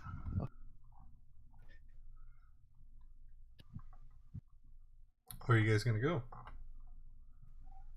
Fine. And Alex will fly across the chasm. What? Fight's still active. It's up for 10 minutes. As I was saying, there's a passage over here. If we hug the wall, there probably will not be a problem. There's also a door over here. Oh. Oh. Well, might be safer to go in the door than trying to go near that cliff.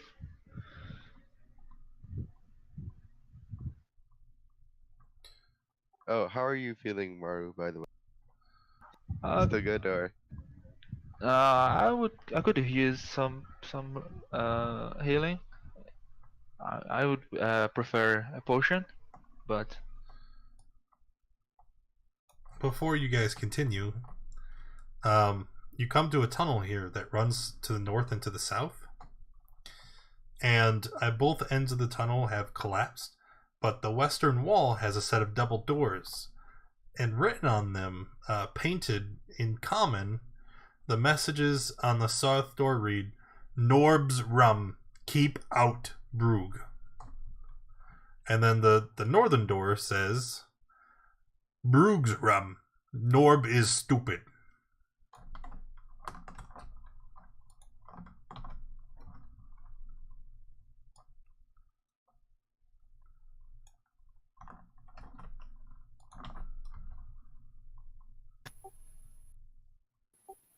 So these are two people.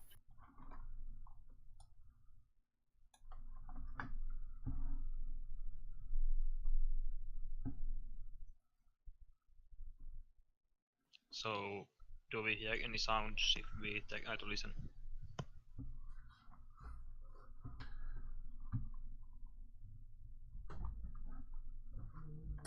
Listening to the door, you can. It sounds like two people are talking loudly, although the words are indecipherable through the thick stone walls and door.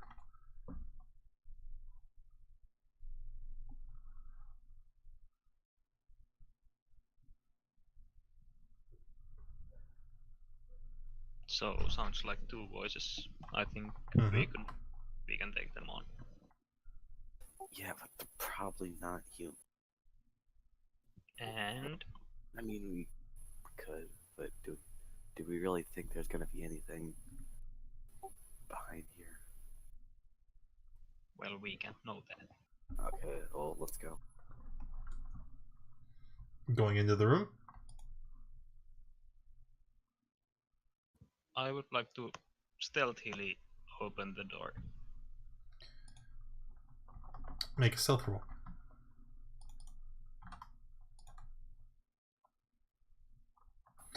That's a fail. So you open the door and you move it very slow, trying to push it open. And as you do, the door lets out a very loud and noticeable.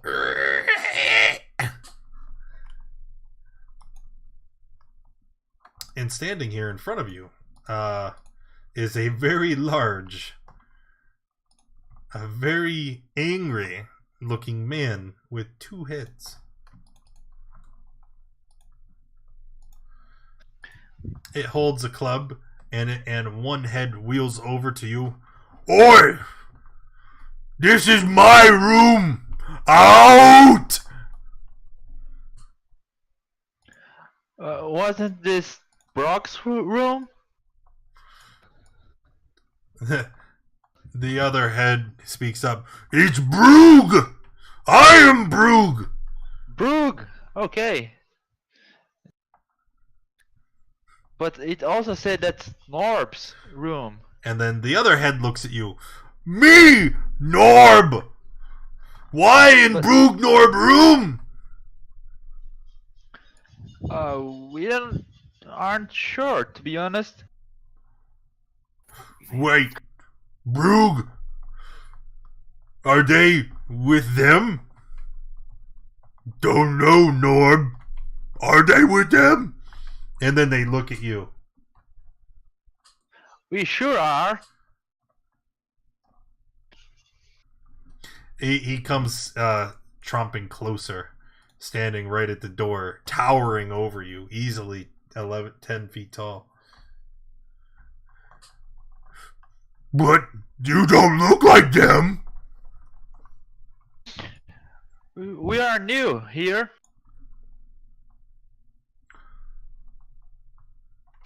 We just need to go over there to the door, and that's it. No need to take more of your time, Broog and. No! Nobody coming to Broognorb room. Well, that's fine then. We'll just leave. Broognorb grabs the door and slams it shut. Well, see ya. So, what are these things? Well, you couldn't really tell from your vantage point outside the room. How did you manage to talk that off? Well, they didn't seem very smart. Well, we should take our chance. Broognorb heard that! Oh no.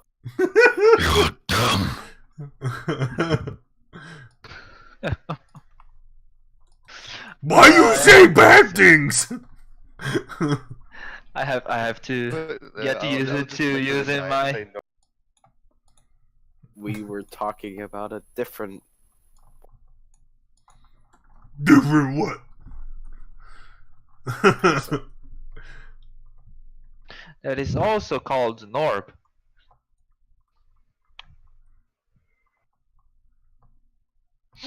Are you lying to Broognorb?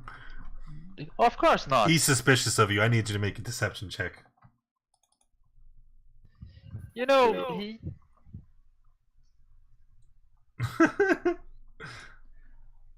Oh no!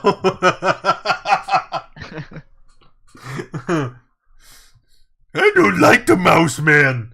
And they start pulling out their weapons.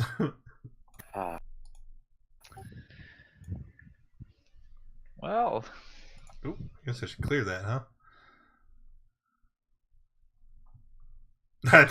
I like how Rovin's in the tracker. Okay, yeah, let's go ahead and do it then. Homer. okay, never said I was good in social situations. 1, 2, 3, You know that well, 5, 6, Krana. 7. I'm pretty sure they're gonna crush this Ian.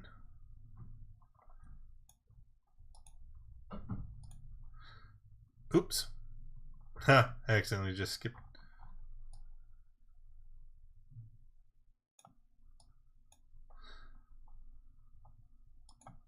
Alright, Rovin, you are up first. Would I be adjacent to them? Because I can't tell if they're in that square. No, they're kind of in the middle right now. They would technically be here. Okay, well, I'm gonna step underneath them. What are you doing? Well, you move them down, and then. Okay, well, I'm just gonna hit him. You're gonna attack Brute Lord? What is his weapon? So you stab him in the shin, and Norb looks down. Hey! Why hurt Brute Norb? I'm gonna attempt to disarm him.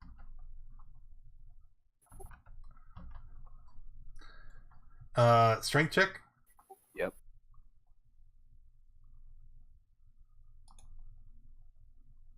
That's a fail. Alright. Well, yeah, so you poke him, and he just kind of, he just opens up his hand and looks at it and goes, "Oh! Why?" So he has dropped his battle axe. He's still holding his morning star.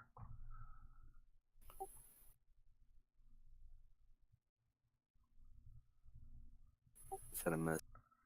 Yes, it is. Okay.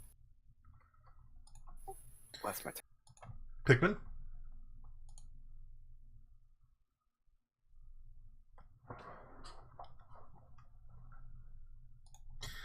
Both hit.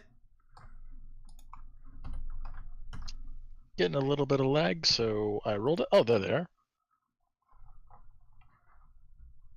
Yeah, they both hit.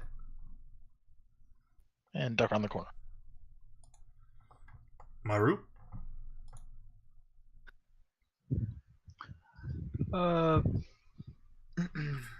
Maru is going to step here and then throw 2 javelins. Pew pew. Oh! Sure. One more attack versus Kranot's AC, since he apparently took that hit. What the? One more attack? Sure. That's it. Is that a hit? Well, I took the 3, so You yeah. take 3. You take 3. Okay, there we go. Sorry. You're 2 foot. I'm 7. Hello. It would be funny if he if he went berserk because of it. Oh god, I gotta roll that save.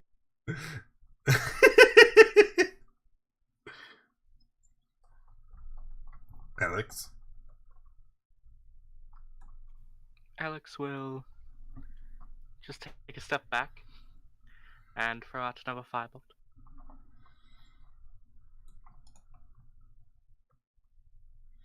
Ooh, ouchie. Hey, stop that! I'm sorry. I'm not quite sure what's going on. You guys are mean! Come to Brugnorg house! Call Brugnorg names! Now you hurt Brugnorg!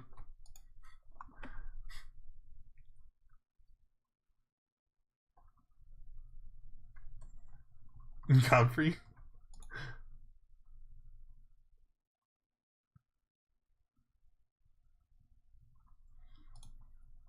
Jeez, it's like every round is a hit. I Finish. just slightly poke him. Yeah. Cranoff. Make the save. I'll do the same. Yeah, you will. Let's see it. Oh. Oh. Wait, and I'll step forward and I'll swing at Brug. Oh my god. Yeah. 25, 26.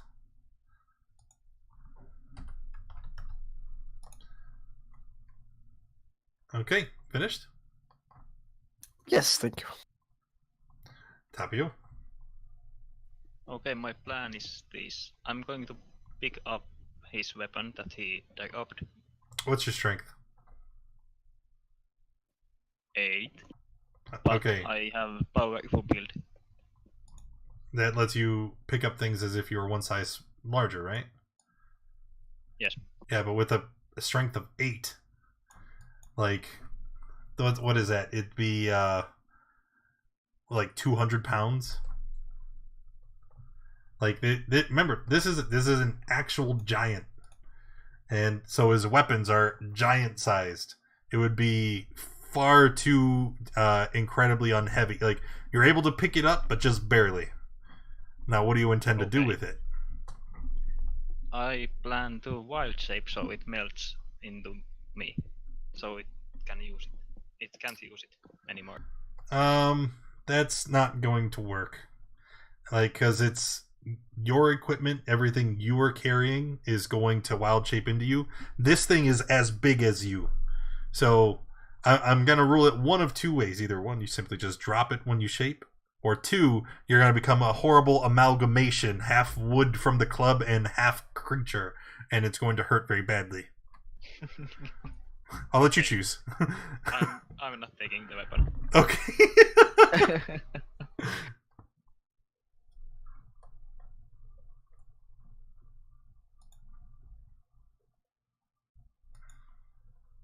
Okay, now Oof. I'm 8.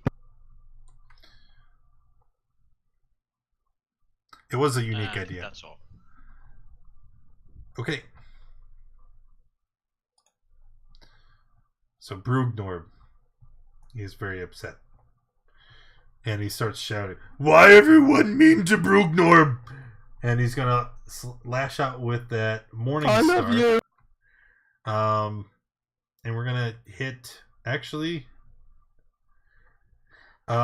first we are going to try to hit Cranoth. Oh no, that's a miss. Okay. Then you see he's like pointing at Maru. He's like, "Brugnorb will get Tiny Mouse," but he can't quite get to him because everybody's blocking the way. So instead, he's gonna grab that battle axe, and then he's going to swing at Roven and miss. Can I use a reaction? There's no reason you can't.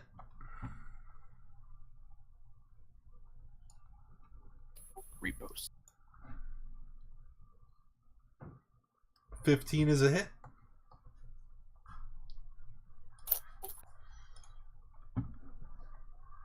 As you stab him again, Brugnorb just kind of, he puts his hands to his sides. He starts shouting. He's like, "Brugnorb just want to be left alone."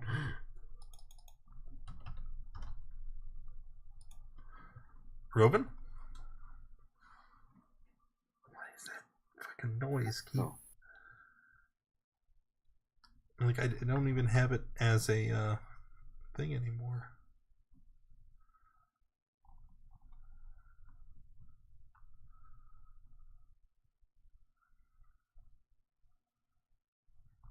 Does anything happen?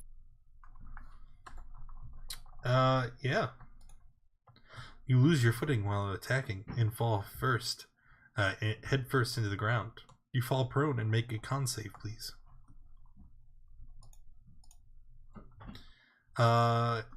You hit your head and you take 2d6 damage. That's it.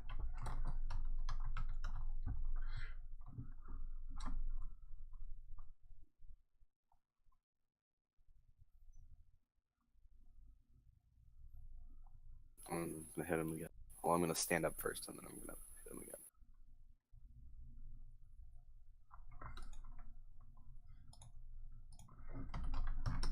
Okay. Pikmin.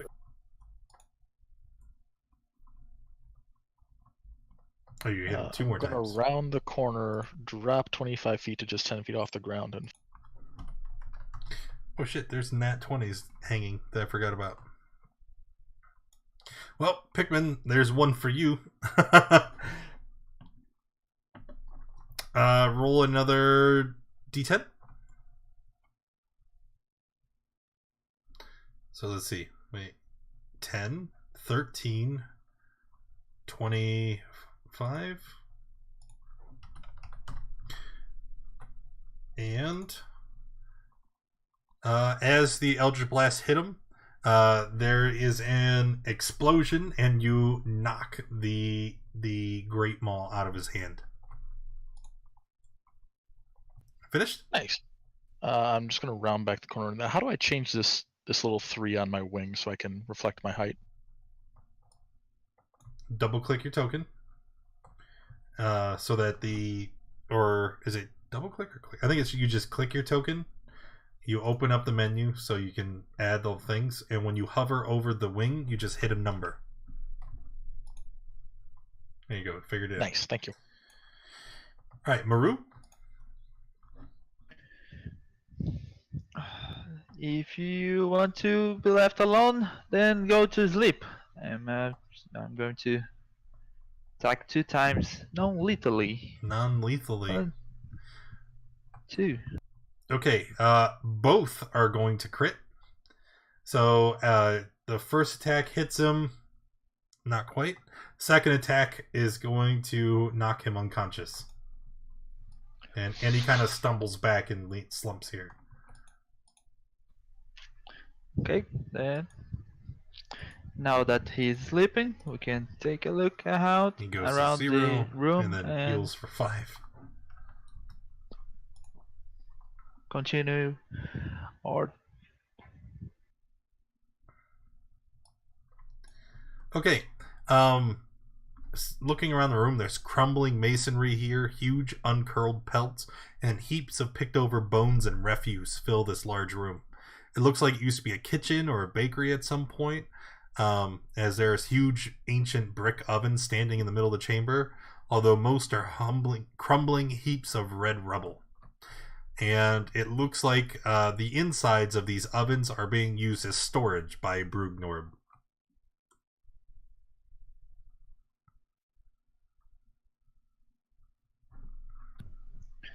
so what's inside? A small cache of treasures and trinkets. Some coins, an ivory statue of an elephant, and a pair of golden bracelets.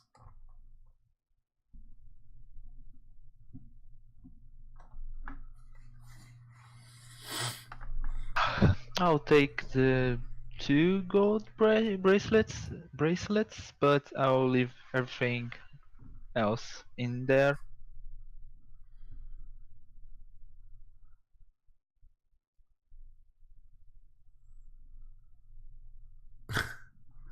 I just realized he Then I'll open this door. when one of the ends is asleep, the other head is awake. So since he crit twice, it would be like he had to knock one unconscious and then knock unconscious the other one. So Maru is getting ready to leave. Is anybody else doing anything here? Are we just leaving them sleeping? Yes. If you want to kill him, that's on you.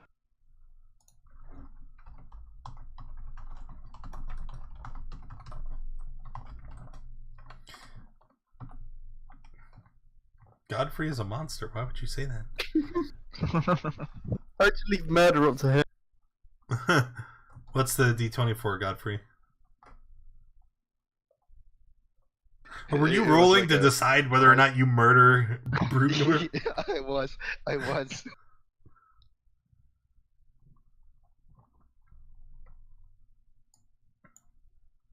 Okay, opening door, you see a tunnel leading to the north, but that is all.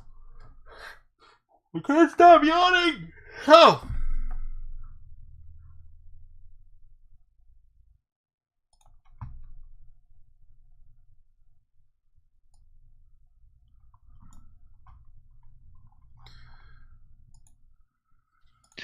Let's go, guys.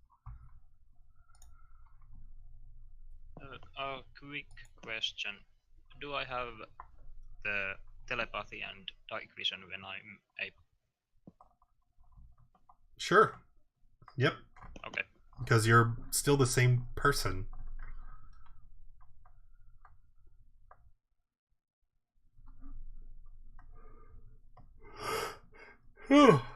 Let's take a quick break. We need to bio.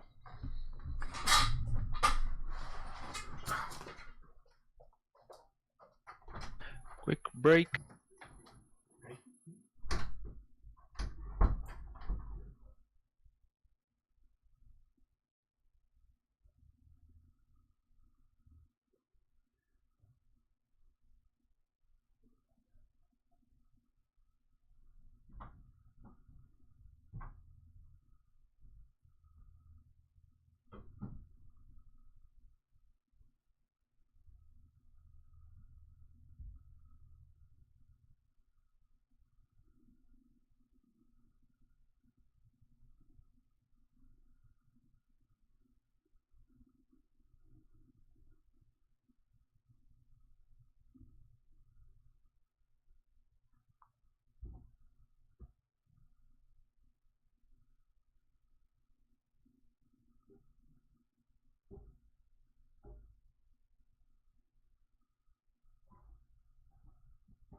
It's cold.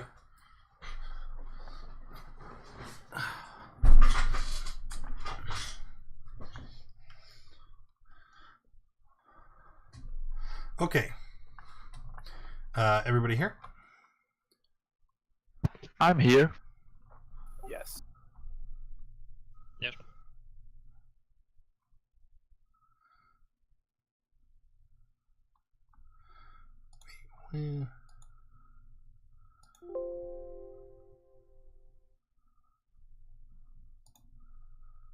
It's already disabled. Alright, yeah, get rid of it. Okay. So, what are we doing now? We explore. Moving to the edge of the tunnel here at the crossroads, you can see to the right is a large chasm that you had observed earlier. To the left is a thing. Wait a minute, what's this? In here. Thing 13. You can see a rectangular marble basin in the middle of this hall. The walls display an ancient ornate decoration. It circles the room. It depicts woodland images of deer, bears, and game fowl, along with parties of dwarven hunters. The southeastern corner of the room is badly damaged, and the walls there are little more than rubble.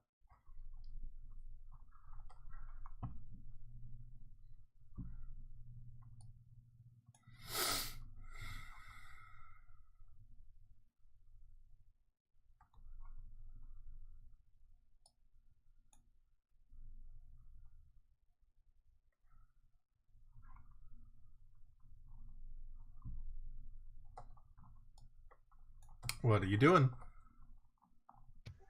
I'm moving closer to the fountain. This thing.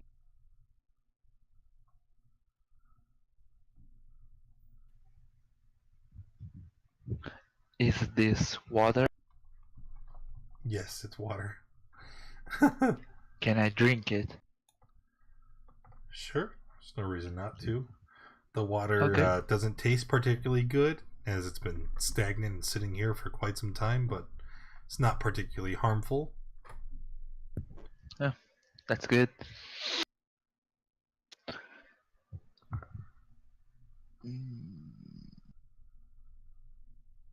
Is there anything in this room? And bring him back as a mini boss. That would be called an Omni, and it's at the bottom. It's expensive. No, that room you're looking in, Ozzy, that's the room that's collapsed. Ah, okay.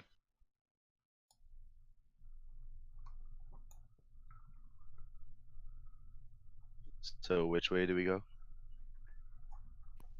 There are people to the north at a forge.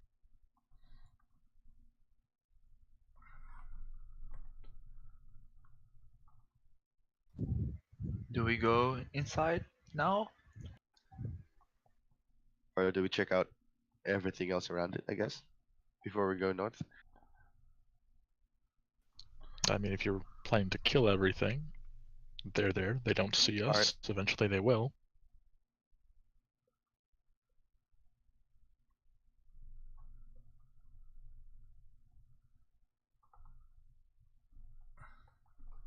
What's the worst that can happen? You guys planning to go over in this side? Why someone is pointing? There's a hall and a doorway over there.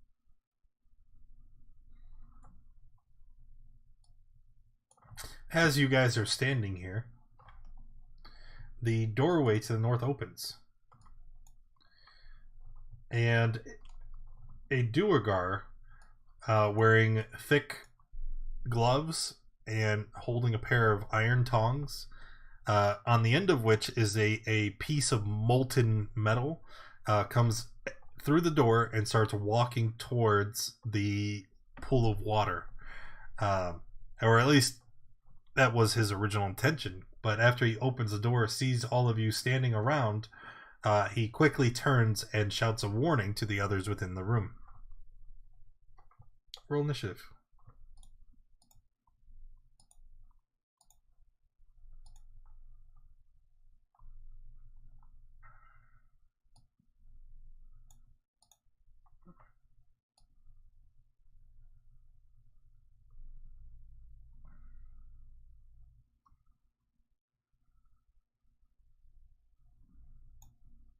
One, two, three, 4, 5, 6. Who didn't make it in the tracker? Maru, Tapio, Crano, Pigman, Rovan, Godfrey. Antidrix might still be away. Oh, I didn't know he went. Okay. Got him. Rovan, you're up first again. Damn Dex fighters.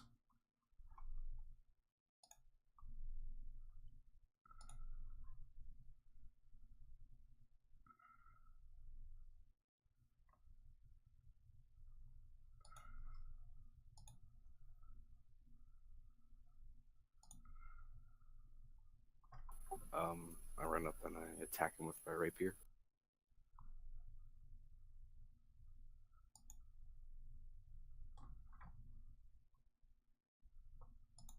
Okay. 11, 13. I believe those both miss.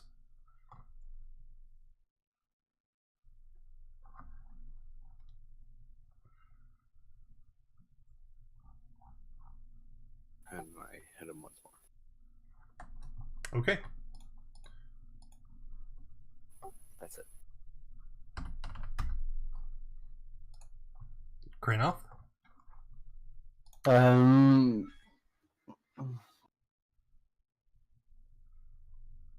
See that Roven's sort of blocking the doorway a little bit for Krynov. He's going to try and shoot the door again.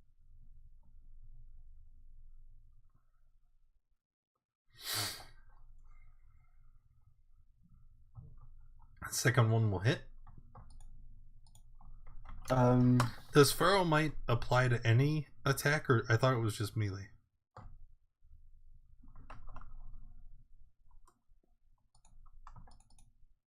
Oh, sorry, I didn't realize. Just No. yeah. I mean, it doesn't. You can leave it on. It doesn't matter. I just needed to know if I should apply the damage or not. No, it's just melee. Okay. Yeah, he'll just wait here. As well. Tapio. I will move in and attack twice.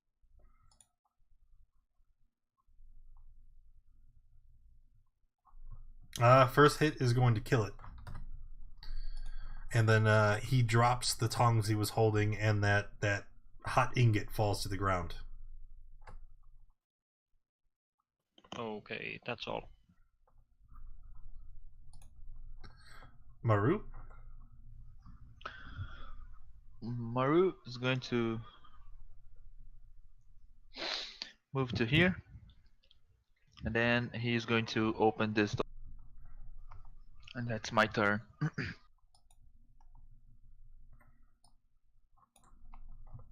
Okay, Pikmin.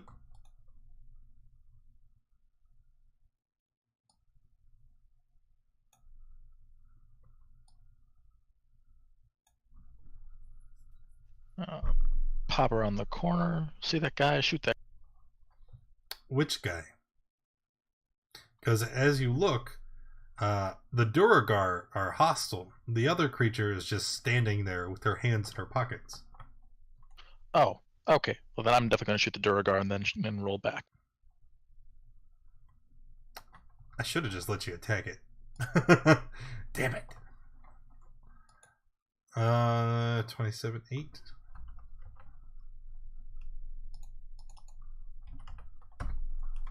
I don't think the 14 hits the Duragar, but I'd like to know if it No, hits it does not. Okay. I'm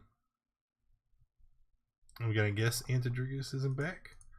So I will move, and then if she is in range, she'll do a firebolt. 20. She has a move of 60 right now.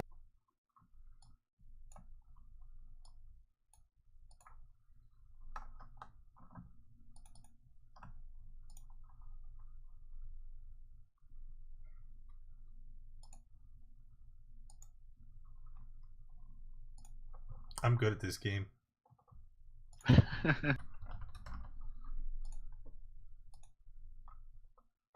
Alright, so Durga is going to run forward and attack the ape Tapio.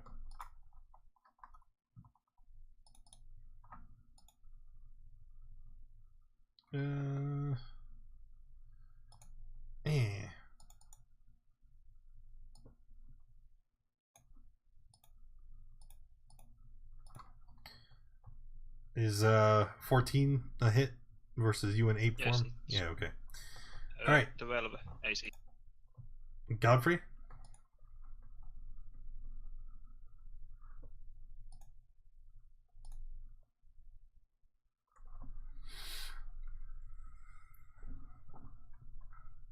This is as much as I can move, then I'll just do a Sacred Flame on the Durgar.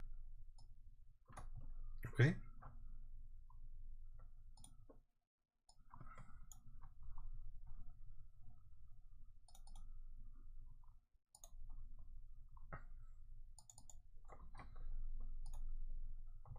Rovan, back to you. I'm going to move up and attack the Durgar.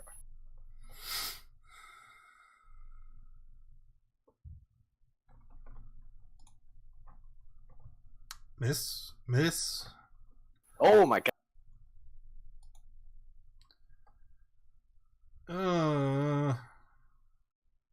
That's it. No, that's not it. You are knocked prone. Your movement is due to 0. Yep.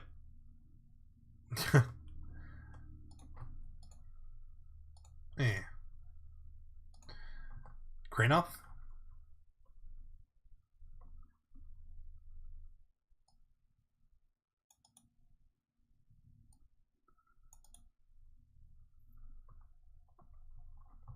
Hello?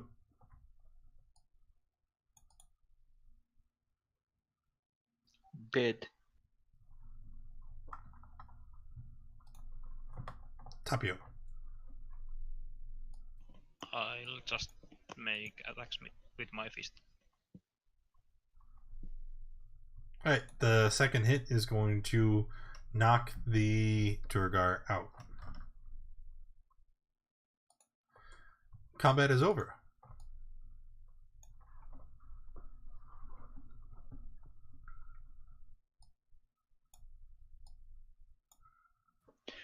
Well, hello. Do not speak to me, mortal. Okay. Okay.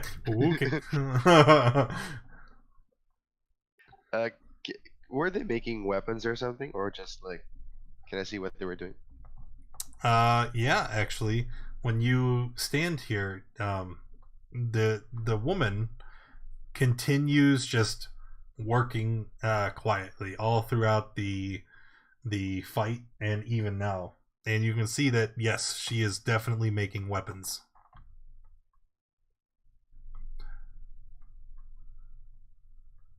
Do they look better than the ones we have? Oh, they are exquisite.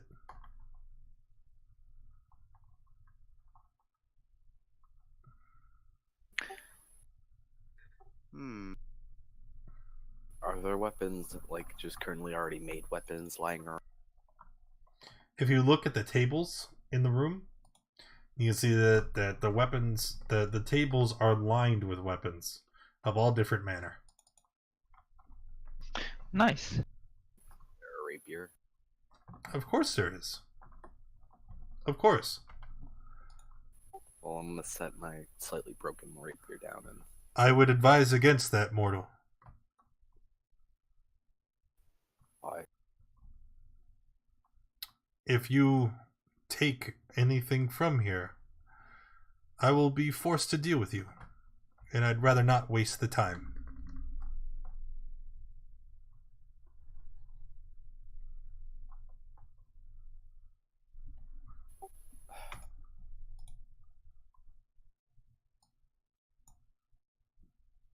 Do you want me to pay for it, or... She sets her hammer down and looks at you sternly. What do you have to offer that I would want?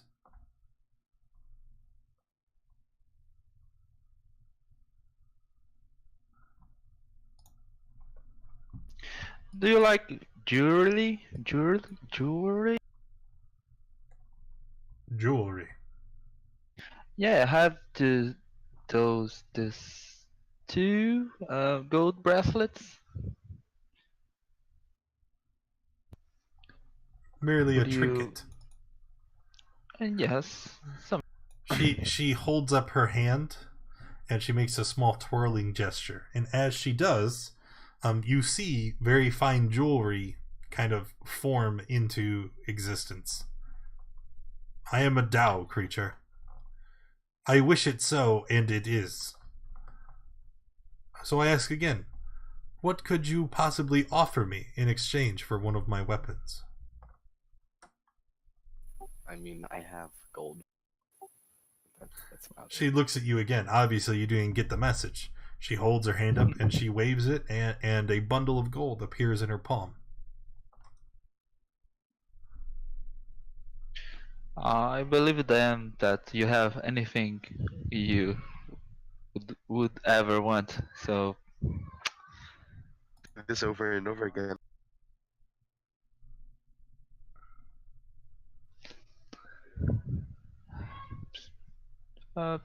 would you mind if I made a question? What is it? Are you working for the cult, for the cultist? Or you? I have an agreement with Earnrail. But no, I am not a cultist. Oh, that's good.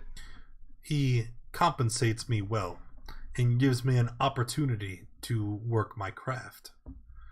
It is a challenge I have not had in many centuries.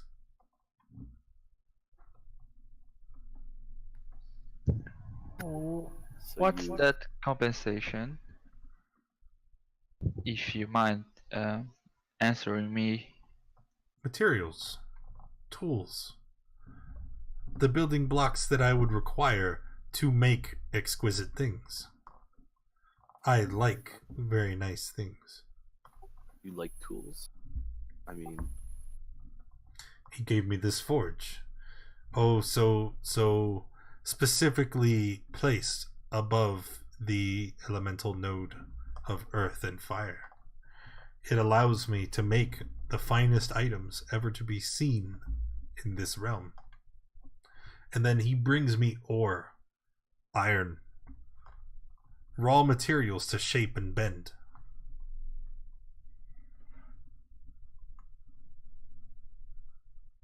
It is not much, but it is all I require.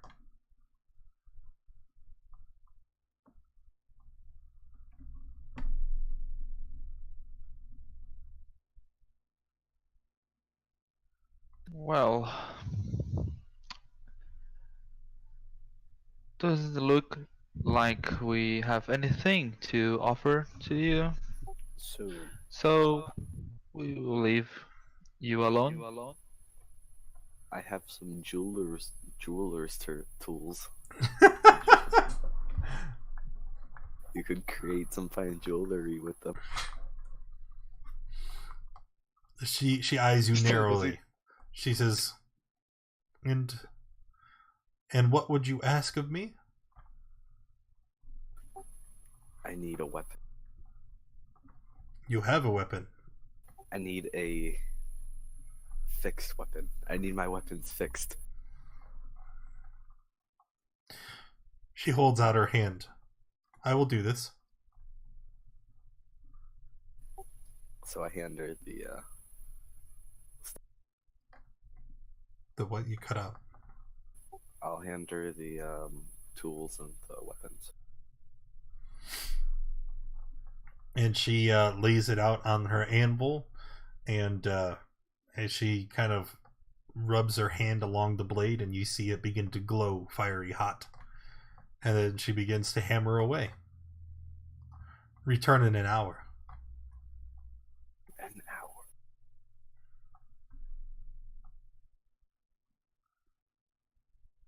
Okay.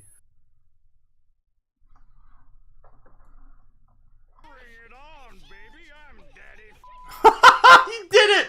Rogue returns as a very difficult encounter. Okay, alright. Does anybody have maybe like a bow or something I could use for... I haven't a hand axe I can lend you. I mean, you all realize she said that the forge was above the elemental node.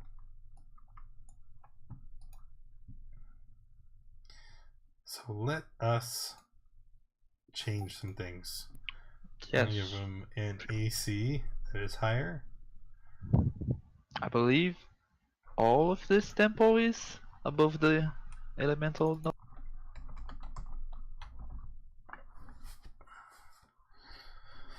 Actually, let's cheat a little. So, is Maru giving me what a hand? would be an adequate amount? Fire giant? What's their CR? I want to make it difficult, but I don't want to make it kill the party. 9? That's probably more on par because they're all. Guys, so we're gonna go follow the light. Grobnar with Storm Giant stats. We're gonna go 162. And I'm in the wrong box. Guys. I think everybody's AFK. Oh, sorry. We were just waiting for you to take lead. No, they're all around like Floating level around 7. watching this and popping over here. So CR9 would be pretty difficult. Where's Pigman? It's a Can't dreadnought. see They're him. probably a little higher. Maybe we'll do a dreadnought. Oh god, that's killed the party range.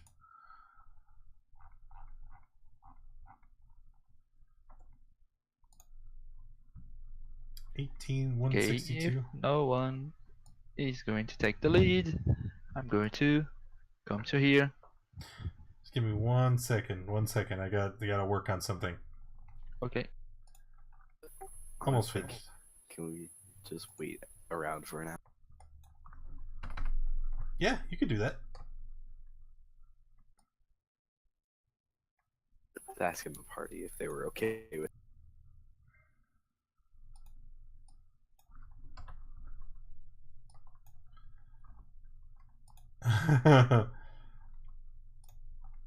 Are you guys fine with that?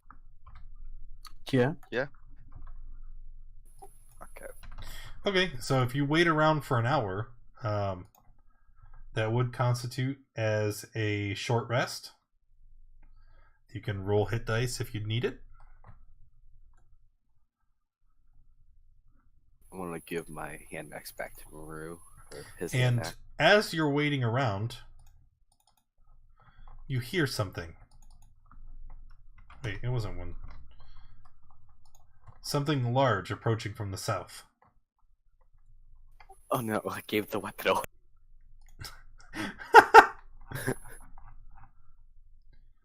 Yeah, 162. What's that sound?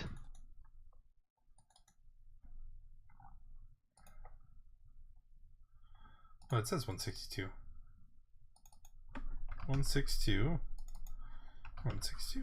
Oh, this was already set. Okay. As you were standing there, you hear voices coming from up the hall. They took Grobnar's trinket! Oh no! No You good should have deed. finished them off. No good deed goes left unpunished.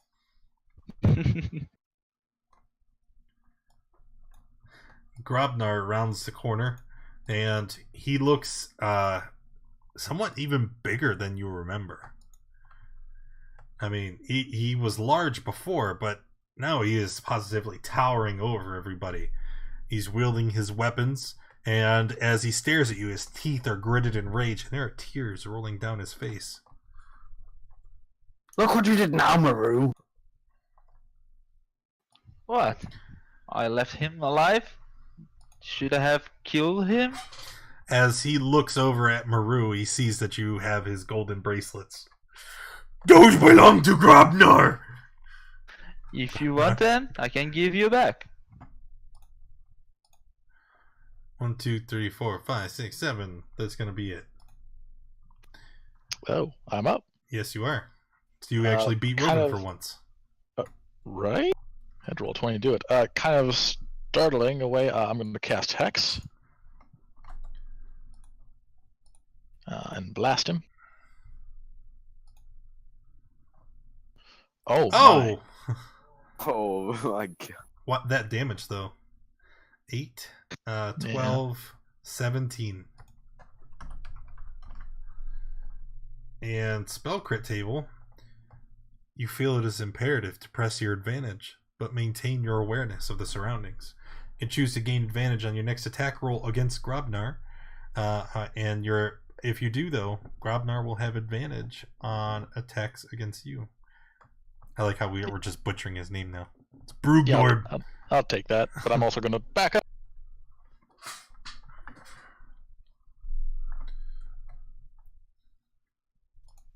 Okay, that's good. Did you back into the wall? Yes, you did. I did. I backed up. Robin?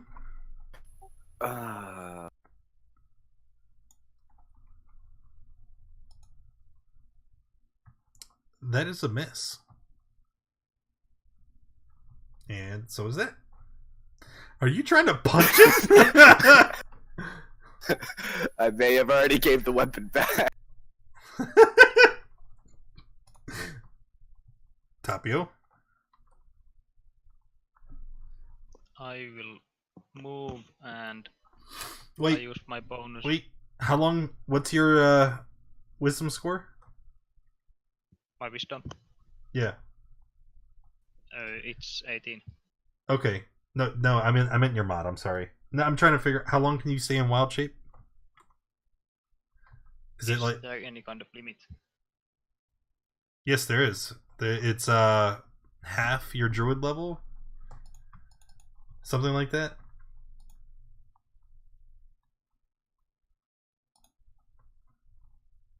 Yeah, it's okay. Yes, it's half my druid level. So. Okay, so yeah, you can it because remember it's been an hour, so there's no problem. Okay, so still ain't form. Moving forward, doing what? So I'm going to use my bonus action to go back into Tapio's farm. Okay. And then I'm going to take my scimitar and throw it to Owen. Okay. All right, so Roven, you have a scimitar. You just go ahead and add that to your sheet for now. Brugnorb. He is very angry. Where is my name? He's gonna raise up his weapons, both of them at the same time, and he's gonna try to hit Roven.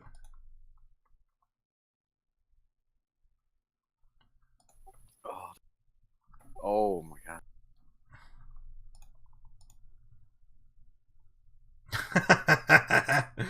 How much is that? 48? 48. Oh my god, you knocked me out exactly. So as Brugnorb hits Roven with both weapons, he looks down and he's like, "Where did your mouse go?" And I guess he'll move. Kranoth? Use my action to transform.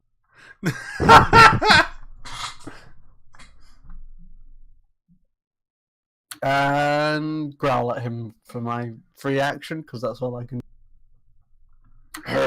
Done. Godfrey?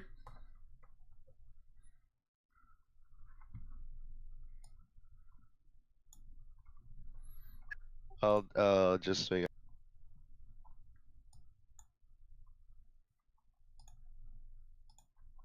Brugnorb! Oh, wait a minute. Don't we still have nets hanging? Where are they? Roven and Kranoth. I'll get Roven on the next one. 15 is a miss. Then as a bonus, I'll do healing word on Ro. Then that's it. Maru. First things first, I'm going to rage, and then going to approach the damn Spirit Guardians. 18, and then I'm going to attack 2 times. Both miss. And that's it. Spirit Guardians still affect him. Do you just have to attack him or do you have to hit him?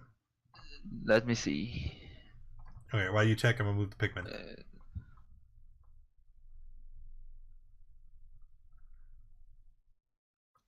Oh, hello. Okay, so 31. That's a hit for 10, 20.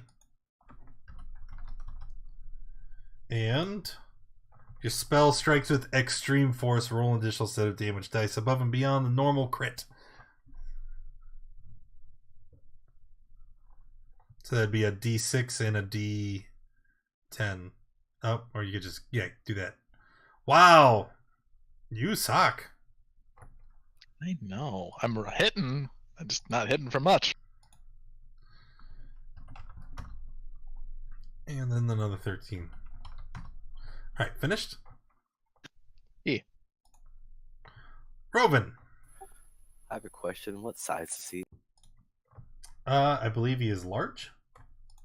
Okay. Large. Giant. Miss. Actually, no. It is not a miss because you have a net 20 hanging that I need to use. Because I keep forgetting. So, total of 6, 13 damage. Roll another d6, please.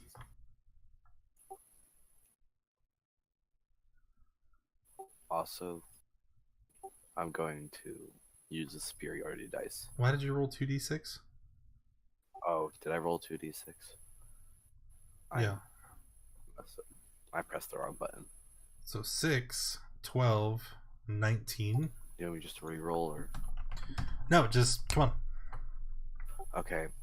Use superiority dice and attempt to trip him.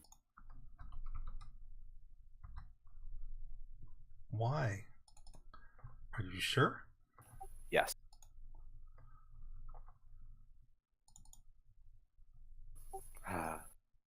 Well, I'll stab him again. All these hits. Damn it, knock it off. And that's it.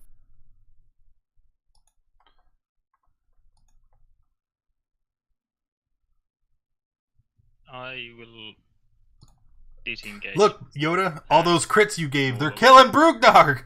I did it again. There's just okay. Let's attack Kranoff first.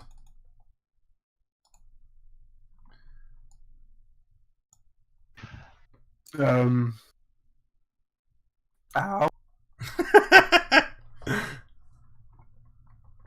And then we will spin and attack Rovan. That's me.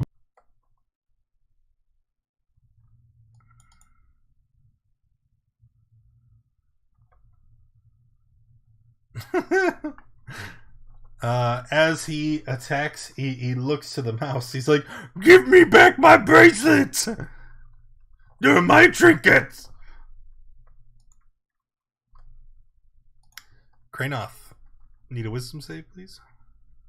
What? Okay. He 20. hits-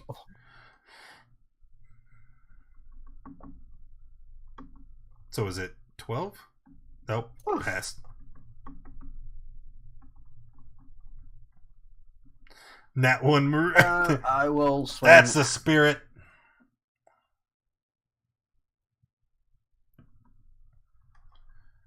$16 misses. So does 11. Oh, no, it's my turn then. Godfrey? Same thing.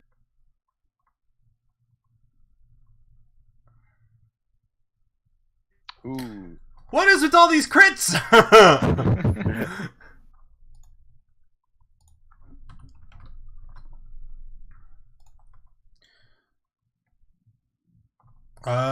You may attempt to disarm your opponent. If you would like, roll an additional attack.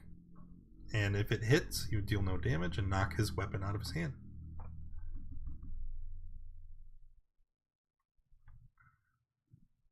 That's a miss.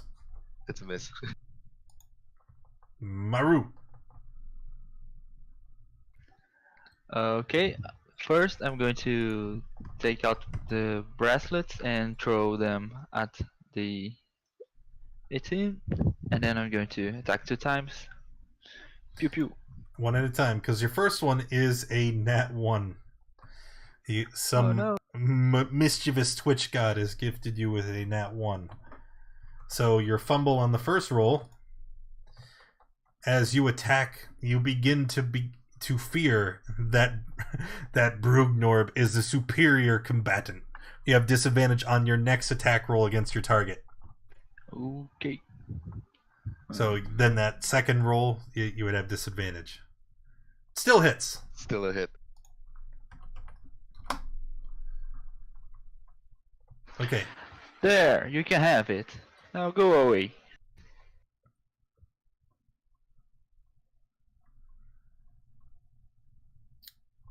So you put the bracelets like in his square? Yeah, throw them at him. Pikmin? Pikmin doesn't care. He's just Yeah. Yep. Fool me once. Shame on you. Fool me twice. No, still shame. Done? Yeah.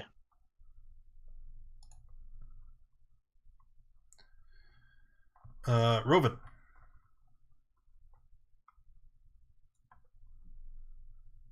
18, 16. One hit. One hit. And then I'm going to second one. Tapio. I'll just cast Dagger's Flame on him. Miss. Brugnorb is gonna pick up his bracelets, and then he's gonna start. He will, for an action, disengage, and he's gonna start walking away. Brugnorb don't like people. They mean.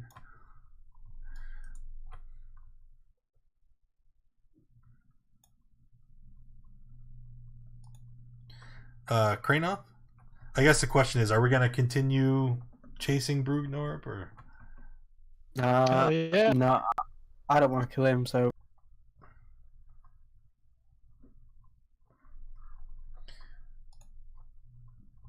Godfrey?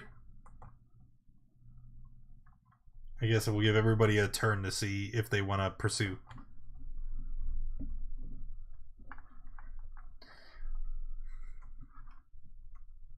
You monster. Well, with his back turned, I'll just wonder what it... See now that since I said I don't want to kill him, can I have an opportunity attack against Godfrey? I will let you use your reaction to try and prevent him from going after Brugnar. So I mean, it would be a contest, just like a grapple, you know. Okay, I'll do that. All right, and correct me if I'm wrong. Do you have advantage on strength checks because you're transformed? Yes. Okay. Godfrey, use your inspiration.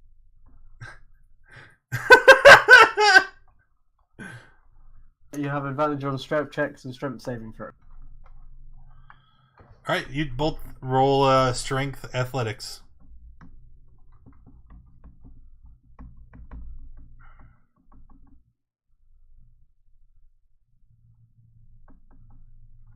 No?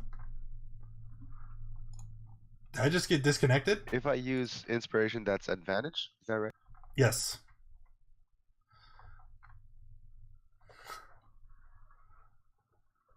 Is it worth it?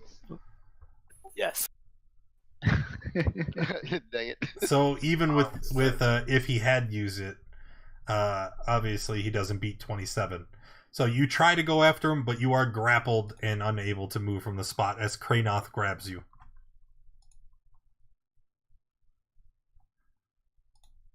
Maru?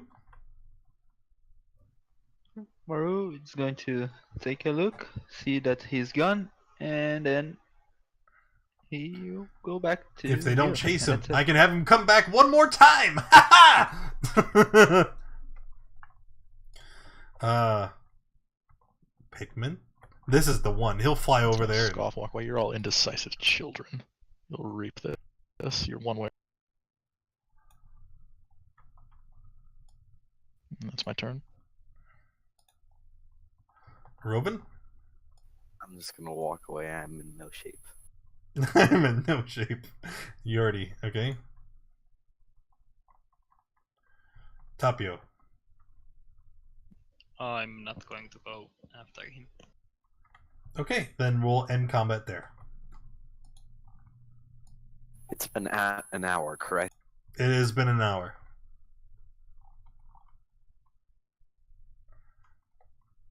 My weapon's done. I'm gonna walk in here and ask. She hammers it one more time and then looks to you.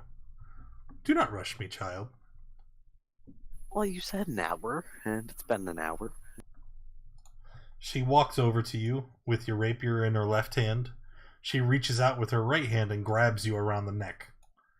She lifts you up off the ground, carries you over to the chasm, and lets you dangle for a moment. I don't feel very safe. But I don't know that she's dangling me over a chasm, do I? Yes, you can feel the rush of air and the emptiness below you. As she has you, hanging over this chasm, gripping you by your neck, she leans in. Do not presume to tell me my business, creature. Mm-hmm. She turns around, she throws him like a doll, and he lands opposite the anvil. Ow. She goes back to the anvil, starts hammering the sword again. She picks it up and examines it, and then places it down on the ground. It is finished. Thanks.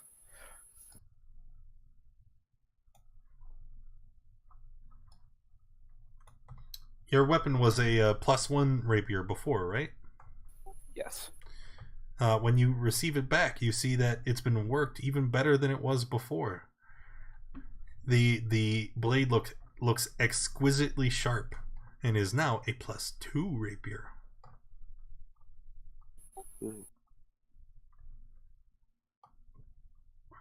What about the other one? Other one? I gave her 2. Yes, One regular. I've not started it yet. Come back in an hour and I should finish the second.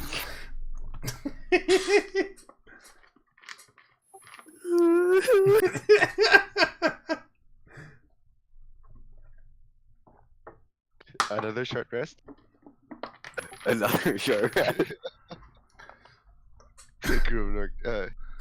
He just comes back again.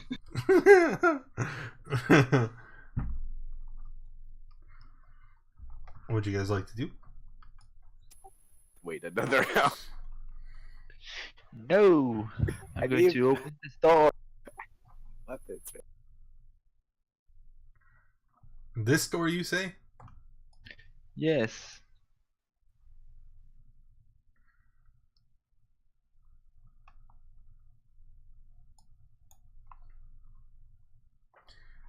Let me give you the description, and then I'm pretty sure we're going to roll initiative.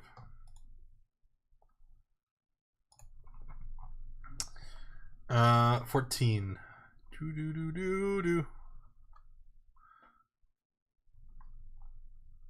Okay. You open the door. Hold on. Get back there. You open the door, and looking in front of you, you see a torture rack, complete with chains that are hanging limply, and manacles at the bottom and top of the table. There are fiendish implements, hooks, blades, clamps hanging on the back wall. There are 4 cramped iron cages standing in the room's western alcove, occupied by gaunt, dirty humans with blank gazes. In the room's eastern alcove stands 2 double bunks and an iron stove. And as you enter, the cultists that occupy this chamber draw their weapons and get on arms. Yep, initiative if you haven't already. Why do my rolls suck?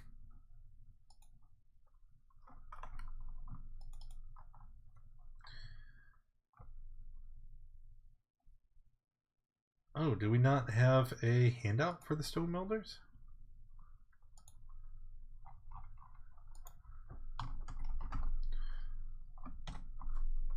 Boo! Boo!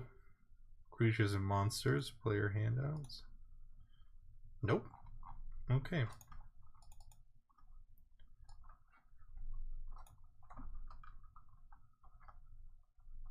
Is everyone in the checker? 1, 2, 3, 4, 5, 6. Yep, okay.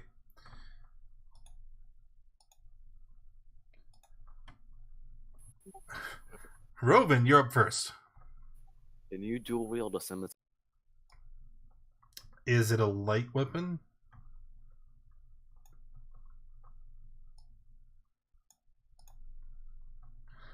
Or, wait, do you have the feet? No. Then no. I don't remember the rules for dual wielding. Does both weapons have to be light, or just the offhand weapon? I think scimitar is light.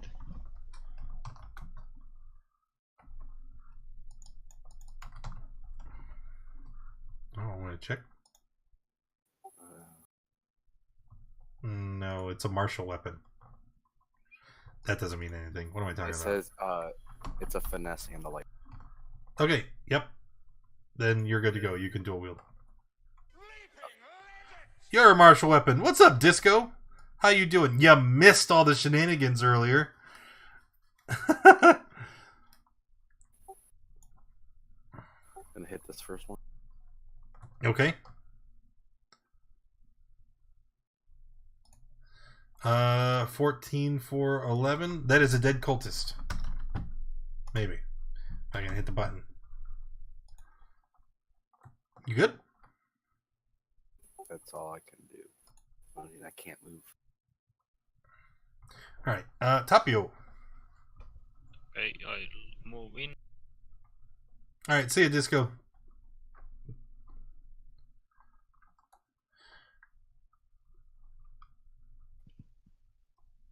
Do these guys look like they are awake or They're in the cages, right? Okay. Yeah, they're in the cages, and with you guys bursting in the room, they're all just they're up, and they've wrapped their arms around the bars, very weak and unable to stand.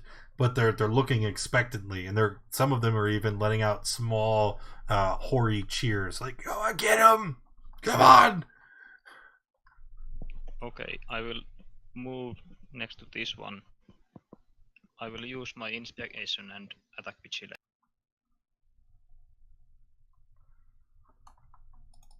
On this one, okay, nothing. That is a hit for 7. Okay, that's all. Pikmin? Move Hex and blast the guy at Tapio sitting. Tapio. Yep. 18, 17, and those will both hit. 10, 21, 22, 23. Okay. Okay, that's good. Maru. Maru is going to move here. And then I will attack the cultist. Toof. Wow. Max damage on both rolls. Alright. And that's it. Kranoth had to step away, so he's out in the main room protecting Alex's body. Which means it is the cultist's turn. So they are going to lunge forward.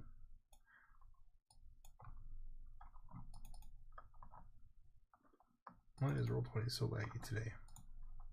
And they will attack with their scimitars, once at Rovan, once at Maru. Maru, 17's a miss, yeah? Yes. After that, Godfrey? What is our Stone Melder gonna do? Spell slot that deal extra damage, down 2d8 bludgeoning for first level, 1d8 free. Oh god. I think he's AFK too. Cool. Sorry, I'm back. Not you. Well, it's gonna be our Stone Melder's turn. She she grabs a black rod out from under her cloak, and upon grabbing it, you see her skin kind of it turns hard and has a sheen of stone. She pulls out this rod, and she's gonna turn and try to thwack Maru with it.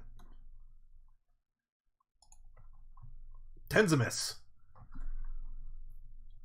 As she swings this over you, and you feel the blow go by, something about the blow seems very off.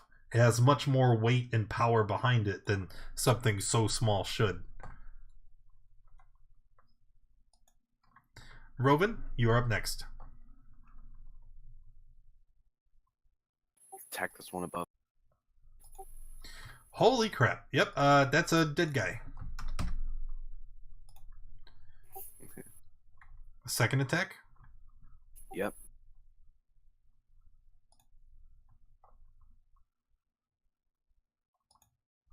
Hit for And 11. third attack. Oh.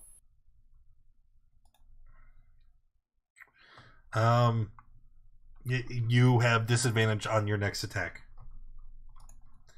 Pikmin? Did we skip Tapio? Oh, it's. I need to buy a new mouse. Sometimes it double clicks. Tapio? I'll just hit again with Shillelagh. Okay. No advantage, but. Well, still a hit for 8. And I will move a little bit. Alright, now Pikmin.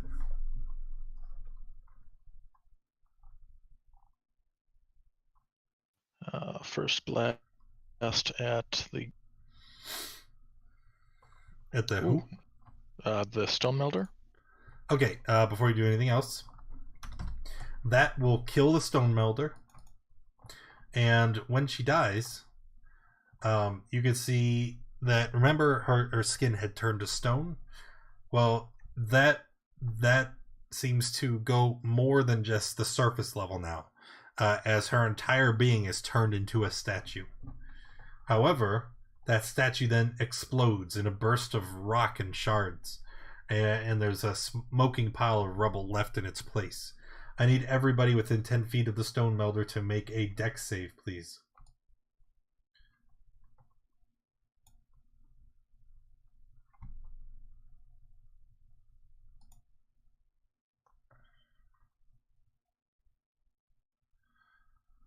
Tapio, Roven, Maru. Is it just you three? 1, 2, 3? Yes. Oh, and Cultist is gonna roll too. Just give me a second on that. It is. Come on. Okay, so Tapio. No, you said you used inspiration. No. No. Okay, so then take 17. The other 3 of you are gonna take 8. What type of damage is that? Are you raging? Now that I thought about it, no. Yeah. It's bludgeoning damage, but yeah, you're not raging. Yeah. Okay, and the cultist needs to roll. Passed. Nope, not 8. -8. Alright, Pikmin, and then there's a second attack on the cultist, which will kill him. Yep. And that'll end combat.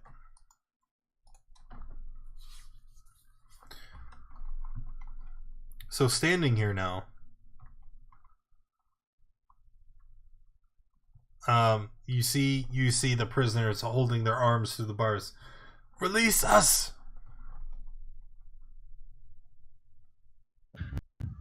Who are you guys? It doesn't matter. Please, let us out. It does matter. What if you guys are cultists from I don't know, the Earth cult, the Air cult? The one man standing on the far edge. This guy. He points to someone else in the cage furthest away. He's a cultist. You don't let him out. You don't let any of them out. Just me. Well, that's convenient. And can you prove that you're not a cult? Me? My name is Gervor. I was on an adventuring company, ambushed by the cult about a month ago. Please, you have to let me out. Can I make an insight check to see if he's telling the truth? Sure. He is telling the truth. Do any of the other people appear to be cultists in any way besides the one? Well, there's this woman. Maybe. Come on, mouse. Okay. This woman who is just kind of standing there, and she's wearing like a fur cloak, and it's just, you know, she doesn't appear to have any of the markings of a cult member.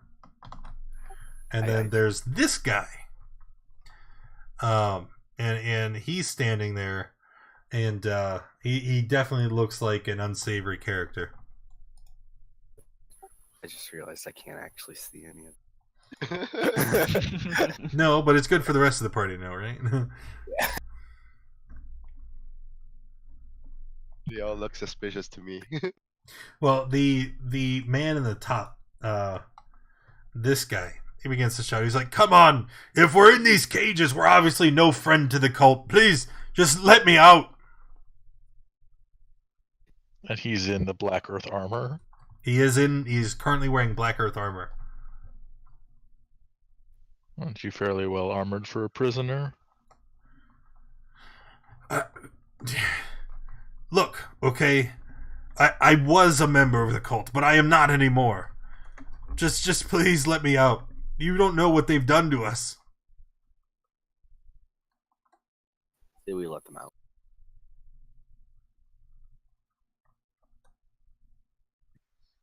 Okay, I'll start from the bottom, and I'll open this cage. Okay. Then, wait, open it with what?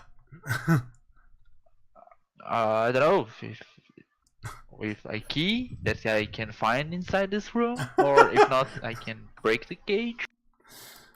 You're gonna break the cage with the person inside of it?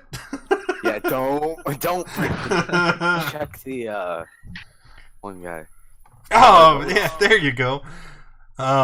When you look around, one of the cultists has in their person a small pouch with the key, most of all. But then he also has some other things. Like 230 silver pieces, 6 azurites worth 10 gold pieces each. Then there is a second key. So let's say there's a gold and a silver key. And that's it. So 2 keys and the treasure I listed in the chat. Okay, I'm going to unlock this one's key. The one in the middle? I don't know, it was just the one I walked up to. So he comes out, right? And he's a very large man. Easily, maybe 6.5 feet tall. But he's very skinny and emaciated. Says, "Thank you. I can't thank you enough." I'm going to lock it this one. Robin doesn't want to talk to anybody. He's like, "Yeah, fine, everybody out." Okay, that is the woman. I'll unlock it. Okay. The last man standing in the cage is, "Please, come on." I'll unlock the door, and then I'm gonna back up. All right, he comes out, and he looks around, and he's like, "Well, we have to go. I'm fine, but these other 3," and he points to Gavor and the woman and the man. He's like, they've been through much more than I. There's no way they'll make it to the surface without your help.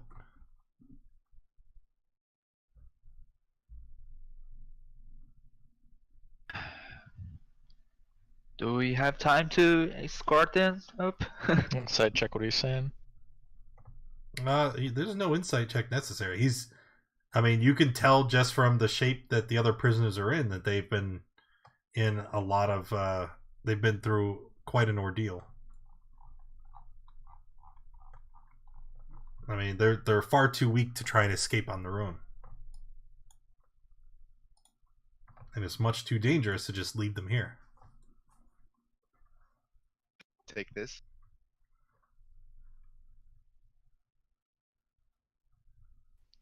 Before you go, what else can you tell us about this area?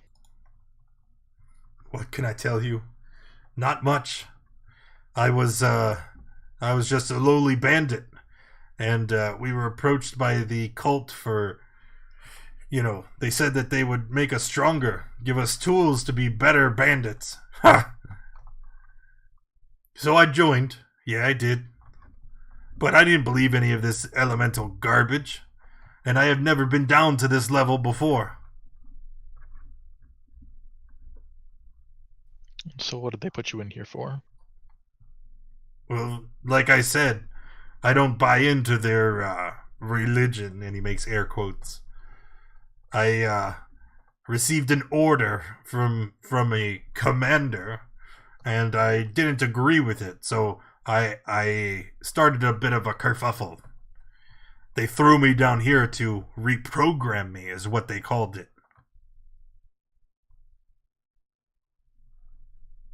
And how did the rest of you wind up in here? The woman speaks up. She's like, I was a prospector. I was near the Sacred Stone Monastery, and they captured me. Said I was intruding on their property. And then the last man, the large one, he looks like he could possibly half orc. He says, I don't know. I can't quite remember. I've been here very long.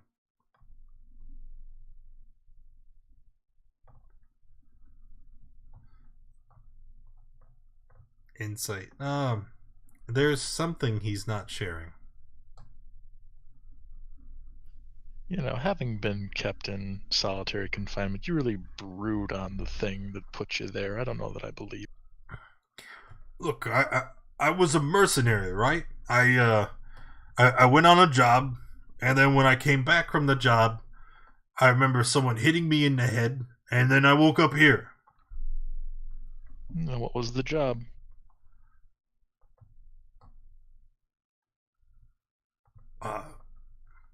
It's not important. We have to go. Oh, I've got plenty of time.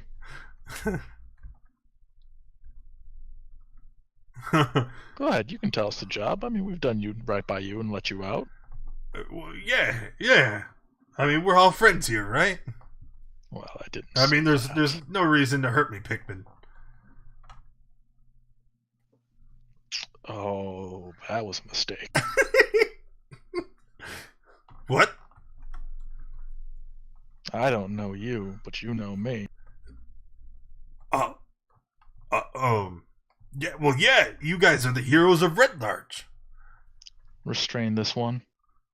What? No, there's no need for... Look, I'm far too weak to resist. I'm going to take out my rope. And then I'll grab him. Why are you doing this? Okay, you know him. He doesn't know you. You seem a little bit suspicious, so we're going to restrain you until you tell us the Maru, truth. this isn't like you. Come on. Now you know me, and I don't know you. This is getting awfully Okay. to you. Okay. I was hired by the Howling Hatred. I'm a mercenary. That much is true. My job was that I was to be stationed in Red Larch to collect information about... Then he stops talking and he looks around at all of you. Oh, so you were the spy. This guy doesn't look like the guy from the All Shrine, does he? That's gone missing? No. But we've definitely never seen him before. Nope. Go on. Well, I tried to renegotiate my contract with the Howling Hatred, and they threw me in here. Okay. Where's your contact at? I don't know. We communicated through dead drops. And where was the dead drop? I can show you. Take me back to town. I'll show you. Oh, so there's a dead drop in Red Larch. He stops talking. No, you've just started. I'll tell you everything I know, but you have to get us out of here. How long do you think we could stand here in the cell, jawing around before they send someone to check on us, Oh, Well, a while. Look, There's the man. dead drop in Red Larch. I'm not your enemy. I will tell you everything you want to know, but we have to go. Please. And his voice begins to crack. He's very upset. Did you hear this, boys? The spy is not an enemy. Look, it's business. I'm a mercenary. Okay, I get you. So you accept our conditions? You're going to be restrained. Now give me your hands. He holds out his hands. It's like, if that'll get us out of here. Okay, then I'm going to tie him. And then, shall we escort them outside, boys? I'm waiting to see what Kranoff does. Yeah, what did Kratos just do? What do you... Wait, yeah, what did Kranoff just do? Kratos, wait! Oh no! Kranoff! Bad dog! 15, 16... Did you maul him? You just Storm! Oh. you just eat this guy. Well, remember, these guys have been captured and beaten and tortured, and they're barely hanging on to life as it is. So your attack, Kranoff, is going to kill this man. Kratos, we need it. Kratos. The other prisoners are horrified. Stupid dog. Fickle creature murders a person, getting information out of it, but can't defend itself against a judge. Intimidating. I'm done with the rest of them. Definitely with advantage, I'm sure. Oh yeah, no, it's an instant pass. They are definitely intimidated. I don't want to be seen here. I'm leaving. Hopefully, we're all leaving, right? Alex can escort them to the surface. Okay, actually, you're just sending Alex to escort them? You're not all gonna go? Nah, I'm fine with that. Yeah, I'm going with Alex. I mean, do we want to waste time getting them out? Yeah, I'll escort them. Alex might not be strong enough against this big boy here, and I point to the Ursk. Plus, I need to wait an hour, so. Oh, what a waste of time. So, okay, we're gonna start wrapping it up. You guys take them through the surface, to the surface, through way of the water temple. Yes, take them as far as the boat. Yeah, send them on their way. And then the rest of you are going to return back down to the Earth Temple, or are you going to return with them to town? And I know Pikmin doesn't want to go back to town. What about everyone else? Yeah, we return to the temple. Yeah. Okay, so returning to the temple, Robin, you'll get your other weapon, and then let's calculate the XP for today. Is it just a normal rapier? Oh, no, it's a +1 rapier.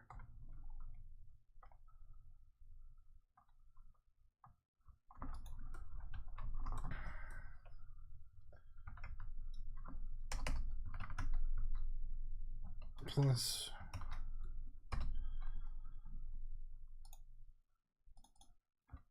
Nope, didn't kill the devil. Killed the...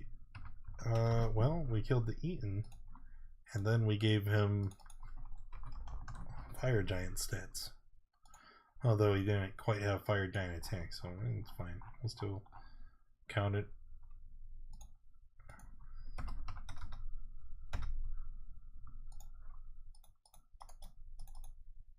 Alright, open.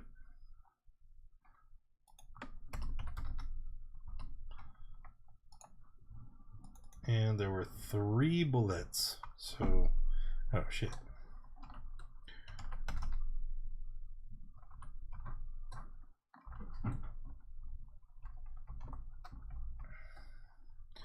12850 divided by 7. 1,836 for everyone.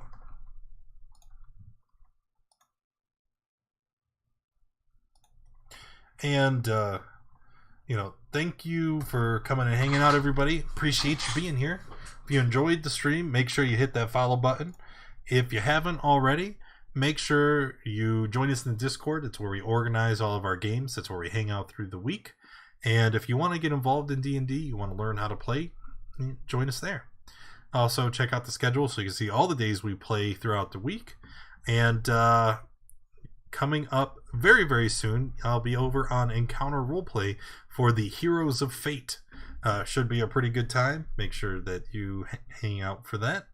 And hopefully I see you tomorrow for the return of Sashk and the Thick Boys. That should be pretty fun.